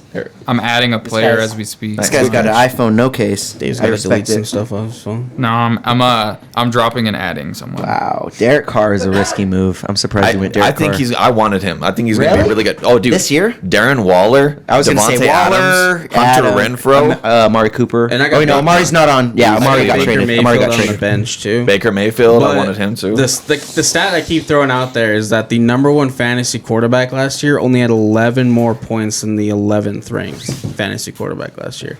Like quarterback is the deepest position in fantasy right now. Yeah. Wow, this So- is kind of a hard pick. Whoa, So I just Sapphire just came up. What up? Who's paying? What just happened? All right. picked up a defense just now for week 1. So 'Cause I didn't want- we have Dave's team named Kansas Shgetty. We have Winston's team named Injury Prone Ussies. Ussies. Ussies. Ussies. Ussies. Ussies. Pussies? Like pussies? Oh, Ussies. Then we have Joshua Steele with Pueblo 719ers. You never change your team No, name, dude. been Change the your same team name, thing. dude. Jesus Bro, I have Christ. the most wins in our league, the most points scored in our league. And who lost to this guy right here who was 7-6? And it's Oh my because God, you were 12 and I 1. went 12 and 1. That was the year I had Patrick Mahomes 50 touchdowns, Todd Gurley 20 touchdowns. Every year without fail, I draft so well that my players end up sitting during our playoffs because they're just like Jameis Winston won me the Super Bowl. I was 1-6 outside of the playoffs. Now, I draft- won the hold on. Super Bowl with But- 7-6. But know this. So Winston and Josh are currently tied for most wins in league history. The team that has the most wins beyond them is me, and neither of y'all have a ship. So who's really better? Oh! I made the playoffs every single season. The only And you don't have a win. You don't have a Super Bowl I win. just keep getting fucked over. It's bad. You're basically the Cowboys. You're Peyton Manning, bro. All right, so Winston's got to unlock his phone again. Oh, you almost Last threw year that like a I toddler. almost went Frisbee. Last year I had Matthew Stafford and Cooper Cup. And All right. they both decided to just not try the last 2 weeks. Oh man, this Yeah. is a hard pick, dude. So I wanted to say that while we were sitting here, I got rid of Irv Smith Jr. as my backup tight end, and then I picked up the Browns defense for week 1 because I don't want the Super Bowl champs playing against my defense because I have the Bills defense. That's week 1. Man, this is hard. This is a hard pick. I'm going to get her, dude, when she moves again.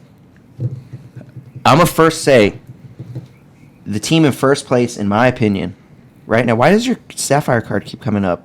Because you're accidentally queuing up the I'm not even touching. I wasn't even touching the phone. He was like, it looked like you were accidentally holding the screen. I was not for a touching sec, it. which No, could- that time he wasn't touching anything. Oh man, It never this comes is up all the hard, time. dude. I say the best team. One thing I'm gonna look up is your projections. I'm curious. I'm projected second. I think I'm projected to the finish best. last in our league. Yeah, Ninth. You switch positions. Ninth. I'm projected, I think, 6th. yeah, I think I'm projected to finish like late in every year we have. yeah. All I know is You kill it, though, I'm every the time. reigning, I draft a lot of sleepers, that's why. defending Sketty champ. I was the scoring leader. I was the first team to break the scoring title curse. Every time you win a scoring title, aka Josh, you don't win the championship. I think I have like 600 more points scored than the second highest right. in our league. I think the best team out of these three right here is Dave. The reason being, D. Adams, Derrick Henry. First 2 picks. Like, it's kind of I don't know though, because we have Winston over here with Cooper Kupp, Andrews, Mixon. It's close between. I don't know, dude. You guys are so close. It's hard. It's kind of hard to pick. I'm not even gonna joke because you have Dalvin Cook, you have Jamar Chase, I'm stacked at running back. you have Cam Akers. Like, can we just say 3-way tie? Like, Jesus Christ, what is going on here? Like, it's really hard for me to pick. That's why I I like mean, 10-team leagues is because It's really everyone hard. has It's- a chance. It really does. 719ers have been doubted since the beginning. We're underdogs. We're the gritty, gutty team. It's all right. The people's champ. Because that first year, Yo, I might be picking off Should the we benches. maybe this year or like years moving forward, like the loser of the league, assuming it's one of us who's like here, like obviously if it's like my brother out of state or whatever, but loser of the league has to appear on pod for one moment, the sports pod, wearing like a I came in last place shirt or something like that. Yeah, sure, I'm down. I'm sticking with it. Dave has the best team, then Winston, barely, and then you because you have the weakest bench.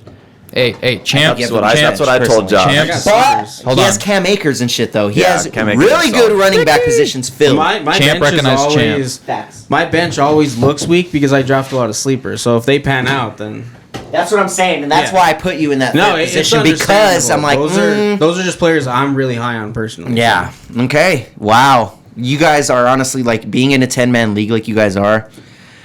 It was hard for me to pick because I mean he has. I don't care if he's projected in the end. He has a lot of good fucking players like that. Like he said, they're sleepers.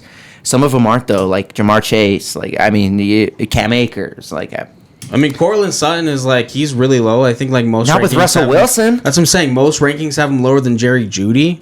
I think Cortland Sutton's going to The be better like top catcher. 5. Yeah. in He's the yards better, and he's touchdowns less this year. injury prone. And that goes into the projections too. It's like does. Cortland Sutton's going to be top 5 this year in stats. He's gonna be Probably. up there, bro. I wouldn't doubt it. I wouldn't Yeah. fucking doubt it.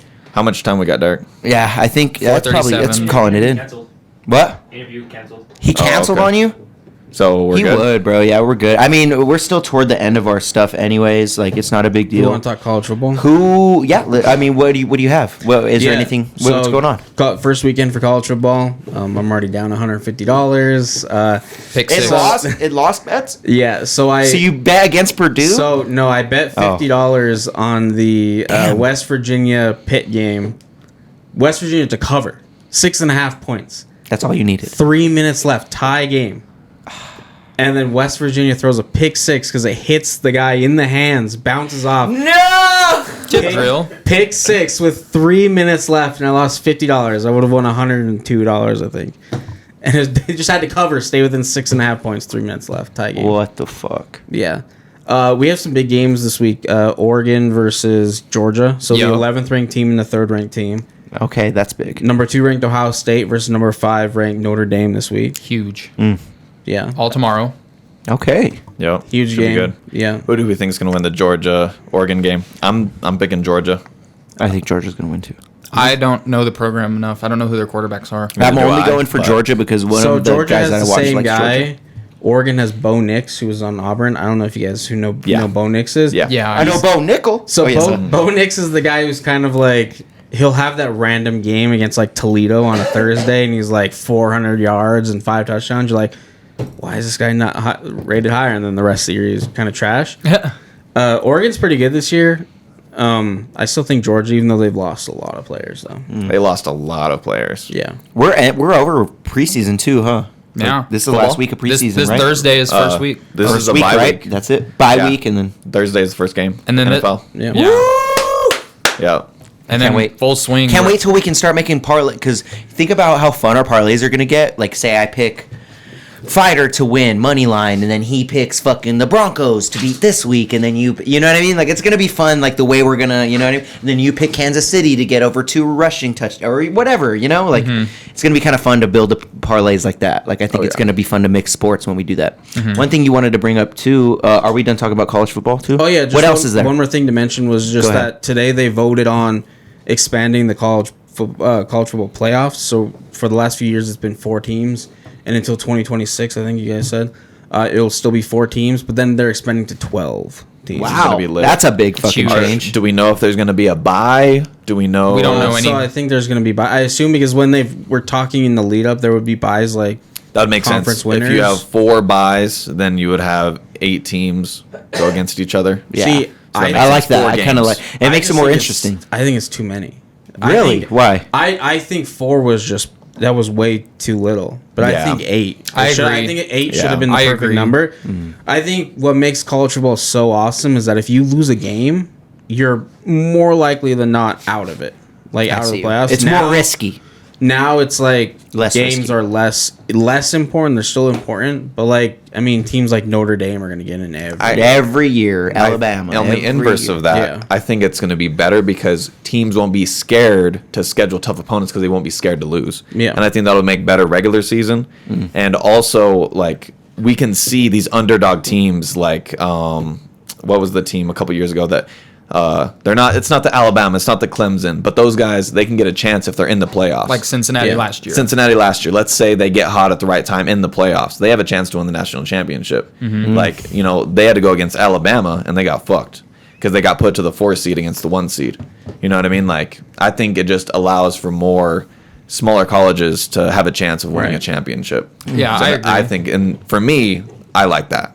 I agree. And like segueing off what Josh was saying, a lot of people complained that like when we were getting 4 teams, they were like this is messed up. Like why not 8? Why not more? Well, like a lot of people forget that the BCS national championship game used to be the 2 teams they like the 1 versus the 2, and that Yep. was our championship no matter what. Now we got the 1 versus the 4, the 2 versus the 3. So which is better?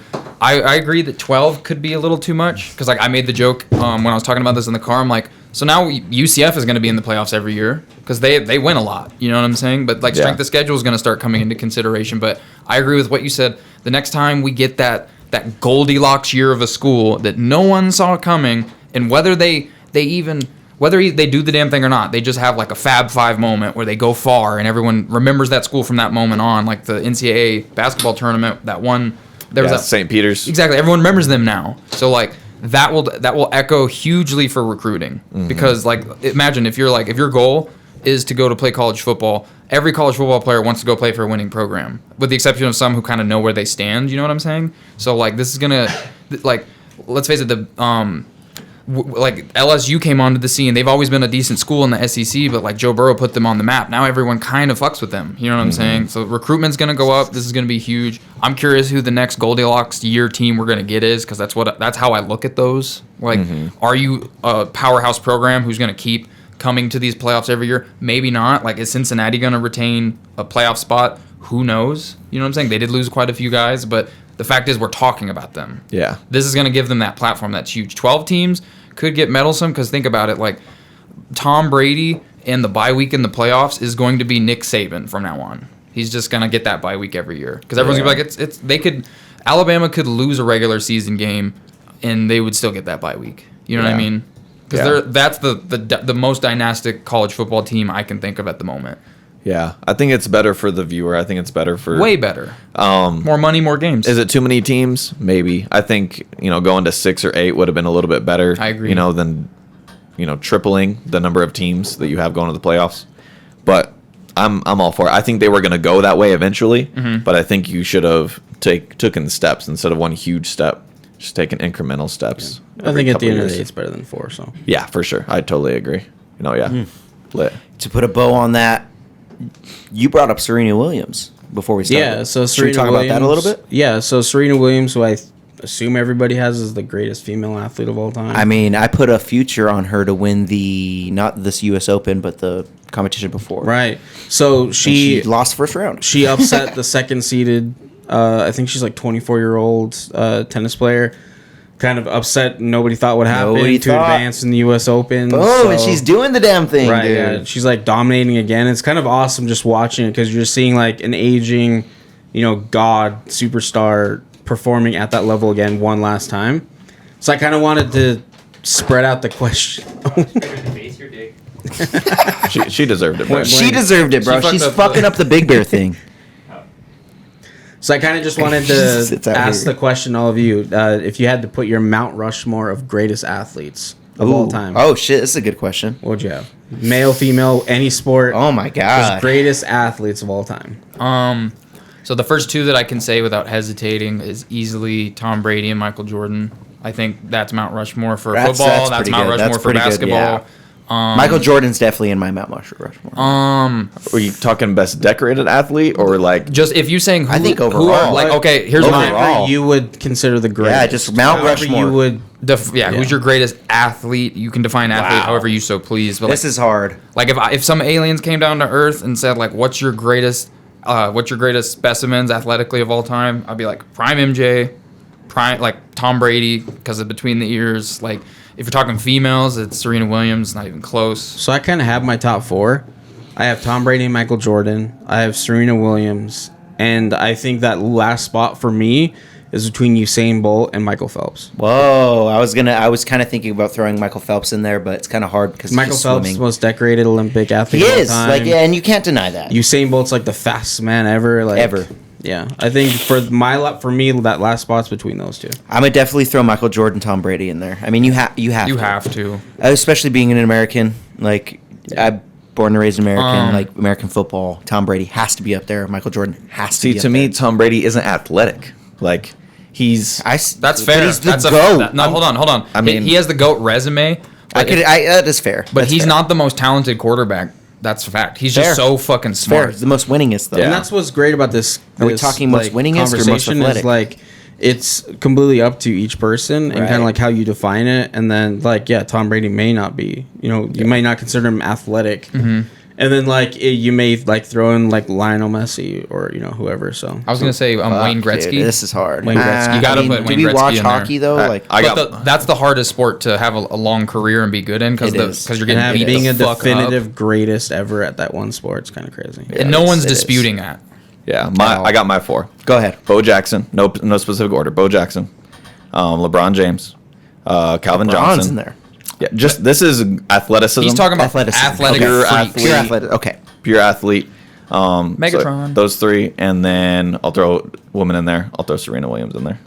God, he shook his head so hard when he Yeah, said like, that, didn't he? He's I'll like, throw a woman I in guess there. I I'll guess. throw- Yeah, You know, no, Title no, IX. If I don't want to be So- associated. So Serena Williams is definitely the female GOAT as far as like athletics go, but like when you get into that whole like some people refuse to put women in their Mount Rushmore, not because of it's a sexist take, but because like take for example like Megan Rapinoe in the U.S. women's national soccer team, they ran a scrimmage against like a high school 15-year-old soccer team and they got. You know what I'm saying? So Yeah. like if you're gonna go pound for pound, which is where Winston's coming from, he's coming from pound for pound athletes. Like they Yeah. play in any era, they're freaks. Like no one's denying. Like if they did a combine in their prime, they're shitting on everybody.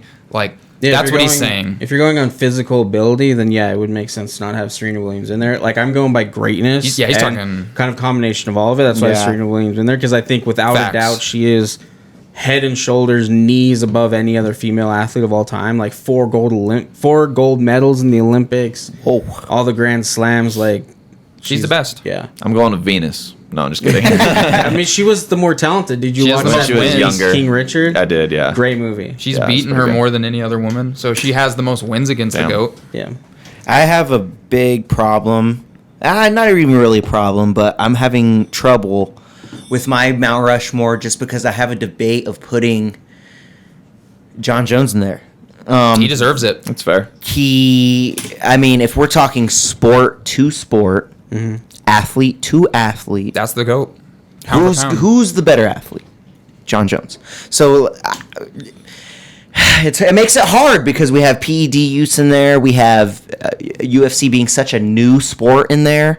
Like, can we really? I mean, Michael Jordan, his was already a GOAT before UFC was even a thing. But it's yours. So it's whatever you exactly. think. So it's me. Yeah. So that's why I kind of John. I want to say probably, like, if we're talking the sports that mean the most to me and the GOATs that mean the most to me, probably Michael Jordan, Tom Brady, John Jones. I'm having trouble on this fourth one though because there's so many choices. I'm very heavy into combat sports. I want to throw a Mike Tyson in there. I want to throw a Muhammad Ali in there. I want to, you know what I mean? It's really hard for me. I want to throw Michael Phelps in there because I mean, you can't argue greatness when it comes to the top of the top of sports, the Olympics. Yeah, I think if you're going that's just the on best in the world. If you're going just on physical ability, I think it kind of cuts a lot of people out. But if you're just going on greatness, like that brings in people from all sports. Like Michael Phelps, everybody. Like, probably not gonna, out athletic a lot of other athletes in other sports, but like greatness alone, it's. I have my fourth, Shaun White. Shaun White, because I love snowboarding so much. Yeah. He is my greatest snowboarder. He's one of the guys that got me into the sport. Dude competed in a lot of different competitions for not only snowboarding but skateboarding too, which kind of covers my extreme sports love.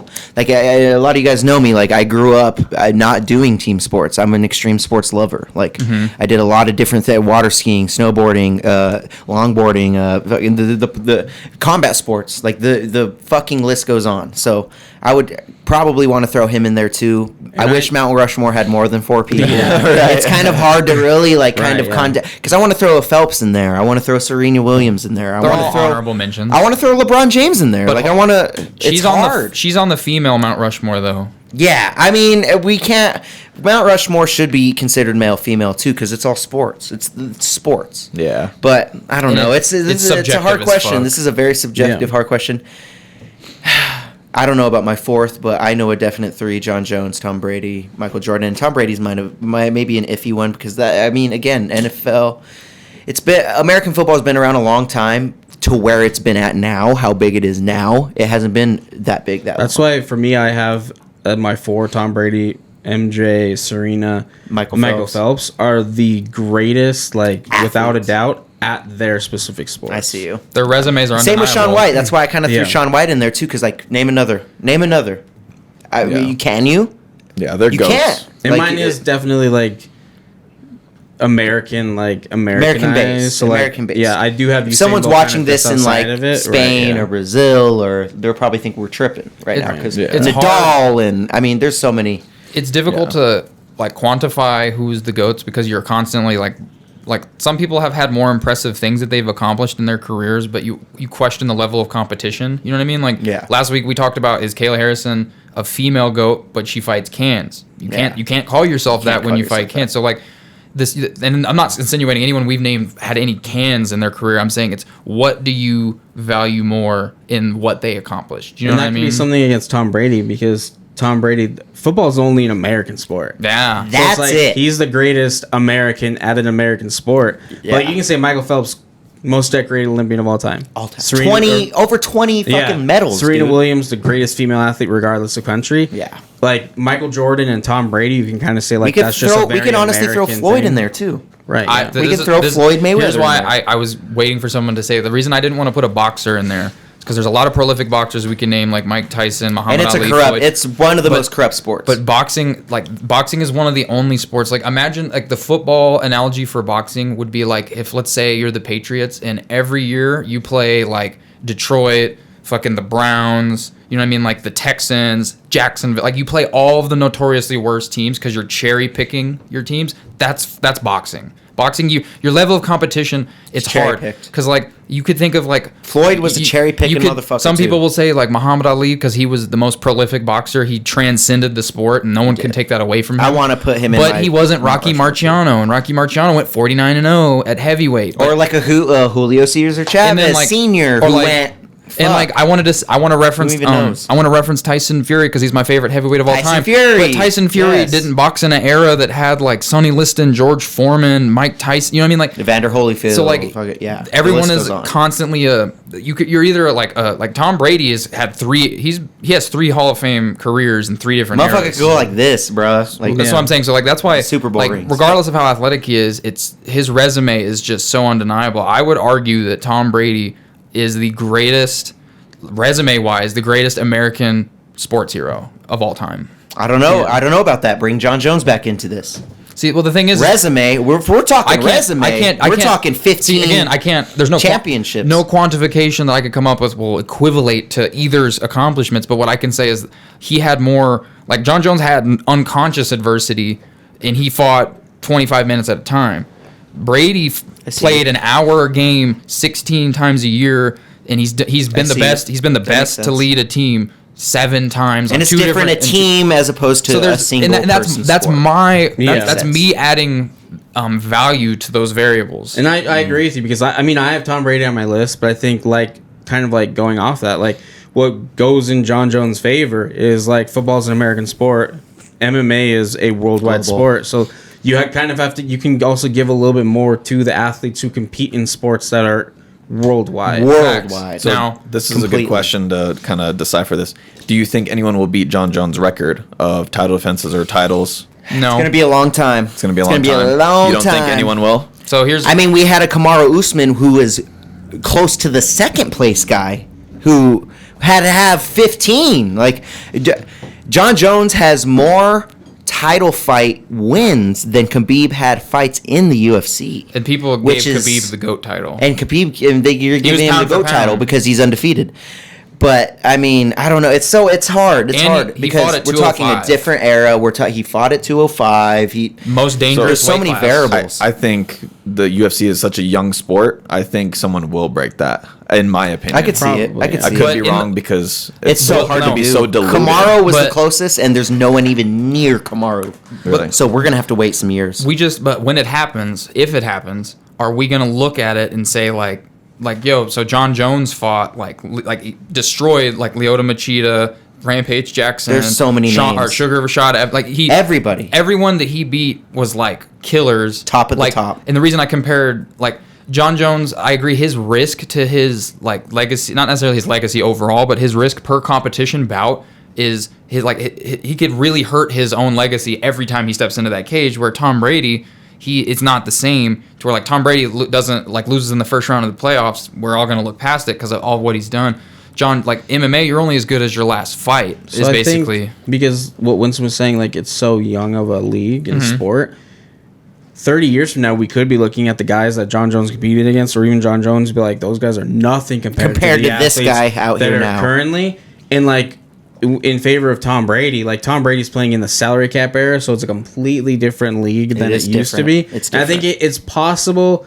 It may never change, but it's possible 30 years from now we could be saying, "Oh, the guys John Jones fought against are nothing compared to these fighters." That's today." true. I think we're gonna look My- at that like it go both ways. Bill Russell was Right. playing basketball against guys smoking cigarettes on the fucking bench. Like I think that could be what we see from MMA. That We're could like, have like five Bringing John that up Jones though, level but fighters, bringing that up though, this is a John Jones that was hitting fat rails off of strippers' butts, and then going in the next day Yeah. and winning a title fight youngest UFC champion of all time. of all time. 23. Partying hard the weekend Oh, yeah. before Oh, yeah. his fight. And I mean, Name another fucking athlete that does that.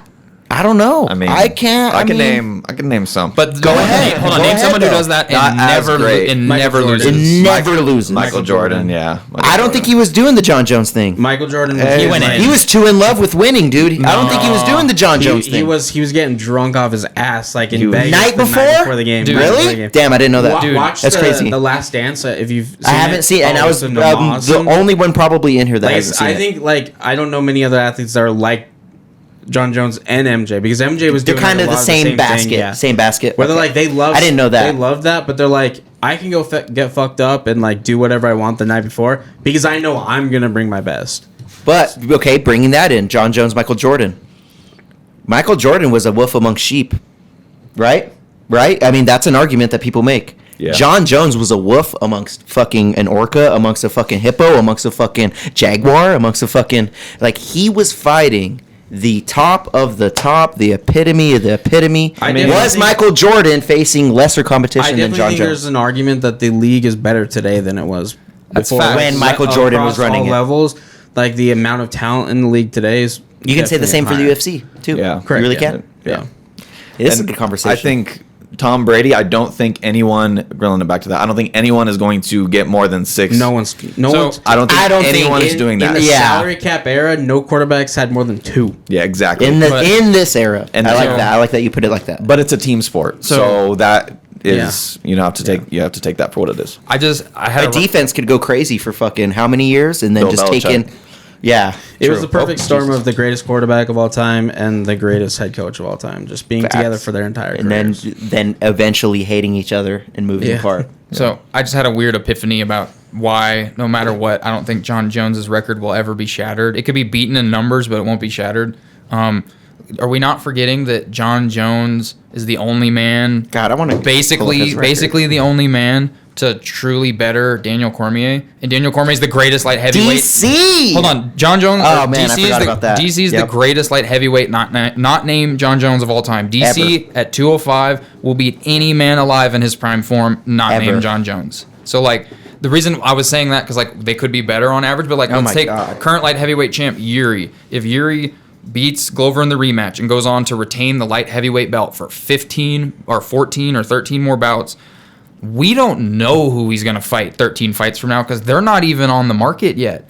Like John Jones had former, like, I don't know. I just remember. And I brought this up. The reason I brought that back. Let me hit him through. I just brought it back because I just remembered like that level of like Brady beat like Mahomes in a Super Bowl. That was the equivalent of DC losing to John Jones. Like, you know what I'm saying? Like you have the greatest and then you have the assumed next greatest, and like we all saw who prevailed. So like I guess not trying to reel away from comparing the two between Tom Brady and John Jones, but remembering that he had the better of the DC saga, I knocked think him out.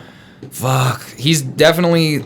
It's like Tom crazy. Brady versus Peyton Manning. Exactly. This it's is so hard to compare. Top of the Brady's still on my Mount Rushmore, and John Jones isn't. But John Jones is the best pound for pound combat athlete ever. In a fight, in a betting money fight, John Jones would win every fight. I think of all time.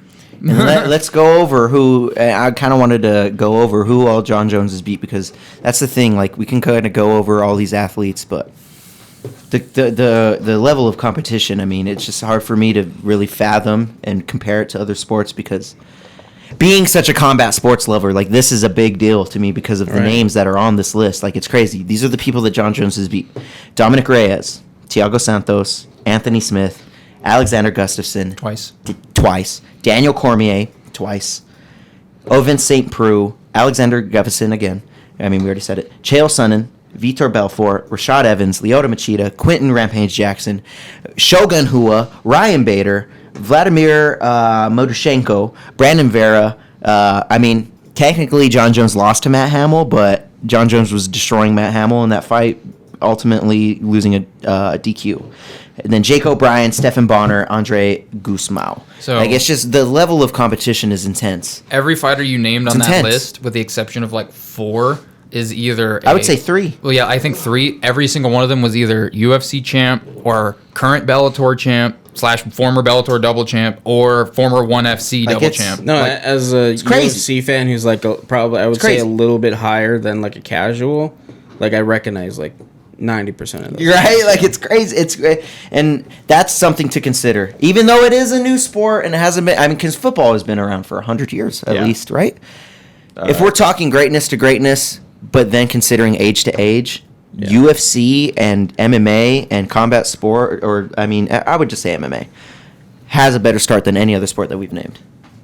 it's only like 20 some years old. It's only been legal in New York for like 4 years. Where are we going to be at 100 years old? You know what I mean? Is it going to be the best sport in 100 the world? years? 100 Like, years, we gonna be dead, player. I mean, none of us will be here, but like, where would the sport be? I think 100 years from now, sports that are like Dana White will probably be written down as a highly legend. physical contacts, I think those are gonna kind of. What happened? Say that again? I was thinking like you were talking about like 100 years from now, like Yeah. what sport would be. I think personally, I think just kind of like how the world is going with safety issues and everything. I think probably. Damn, he's thinking we're turning puss. Highly physical sports are probably gonna kind of weed out. I don't think so. I don't think in combat. I don't think combat sports. These are modern day gladiators. I think fighting will always be at our center. But do you think? I agree. But do you think kind of there's that stupid movie Real Steel or something like that? Don't you think it'll probably be robots fighting or something like that? 100 years from now. I don't think we would attach ourselves to that. They already have battle bots, and no one gives a fuck about that. Yeah, but I'm if you're having full size robots boxing in a ring, if they're really cool. My thing is, I think we would still be more. I mean, it sounds really silly. If you ask me, I'm more attached to the people, bro. Oh, I don't care about robots fighting. I don't give a fuck. Our grandchildren, though, what are they going to care about? That's true. That's true. It's crazy. It's crazy to see where we're going to be. We'll see. I mean, I think in 50 years we're going to look back on this time and be like, the competition wasn't as great as it was. But that's every single sport. It happens. It happened in basketball. We said about MJ, and that was 20 years ago. So long. 30, 20, 30 years ago. Oh, there's going to be we're seeing dunks now where it's it was a shock to see it 30 years from now. There's going to be fights and stuff. There's something like that in every game now. Yeah, and it's going to be in the fighting game too. We're the fight game is these fights and moves that we see. We're how did they even pull that off? It's going to be happening every weekend, every fight. It already is kind of I'm fucking blown away every weekend. Expanding as the athletes get better, as the technique gets better, and as we draw more athletes towards MMA, because MMA is not the first sport people go to. They go in other countries. They go to soccer. In America, they go to football and basketball. That's how it is in soccer in the United States too. It's now it's starting to get better because now we're starting to get, because it is as in the last 20 years probably back to the physical thing.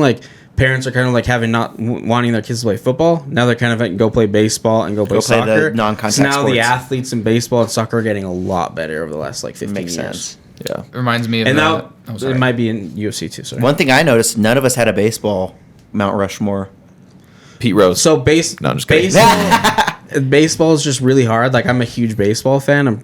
I'm probably the biggest baseball fan in Europe. I would say you are probably. Definitely. So you came in with a Rockies hat. Yeah. So no, baseball is definitely a niche sport now, but it's hard because there's no clear cut. There's a clear cut number one of all time in every sport, pretty much.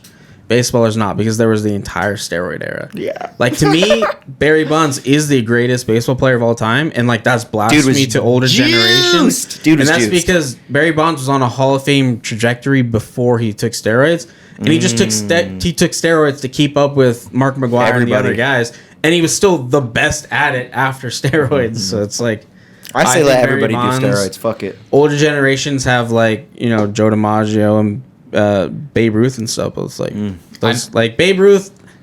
Babe Ruth was an overweight guy. That's just the guy who, the Negro Leagues were integrated and everything. So it's can't really. I think big, huge my baseball goat, even though I wouldn't compare him to anybody, would probably be. There was a cliche. They say, "Why do the Yankees always win?" Not because of just money, of course, but they said because of Mickey Mantle. He's one of the greatest hitters of all time. I have a Mickey Mantle rookie card. Shout out Mickey Mantle. Mickey Mantle rookie card that's in a safety deposit box, because when I pulled that damn card, my parents knew what I had. Yeah. That's fire. Yeah. It's just Good card. it's hard with baseball because now, especially the way it shifted, pitchers are better than they ever were. Ever been. Pitchers now are more No hitters all the time. It's still rare to get guys that throw 100 miles an hour, but it happens a lot more often than it used to be.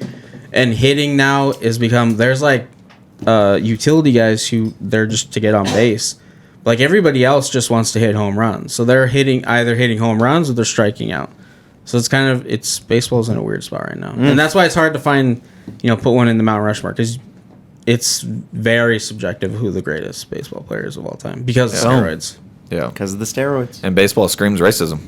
No, I'm just kidding. That's where we end. That's where we end on. Yes. Right here. This has been Sport Champs episode 10. I kind of want to end with this, though. End it right here, bro. Thank you guys for joining us, Sport Champs episode 10. Kind of wanted to get a little outro for this one, so I did it. Thank you guys for joining us. Do not forget to hit subscribe, okay? Thank you guys so much. I hope you guys enjoyed episode 10. Enjoy the fights and enjoy the rest of these sports. Have a good night.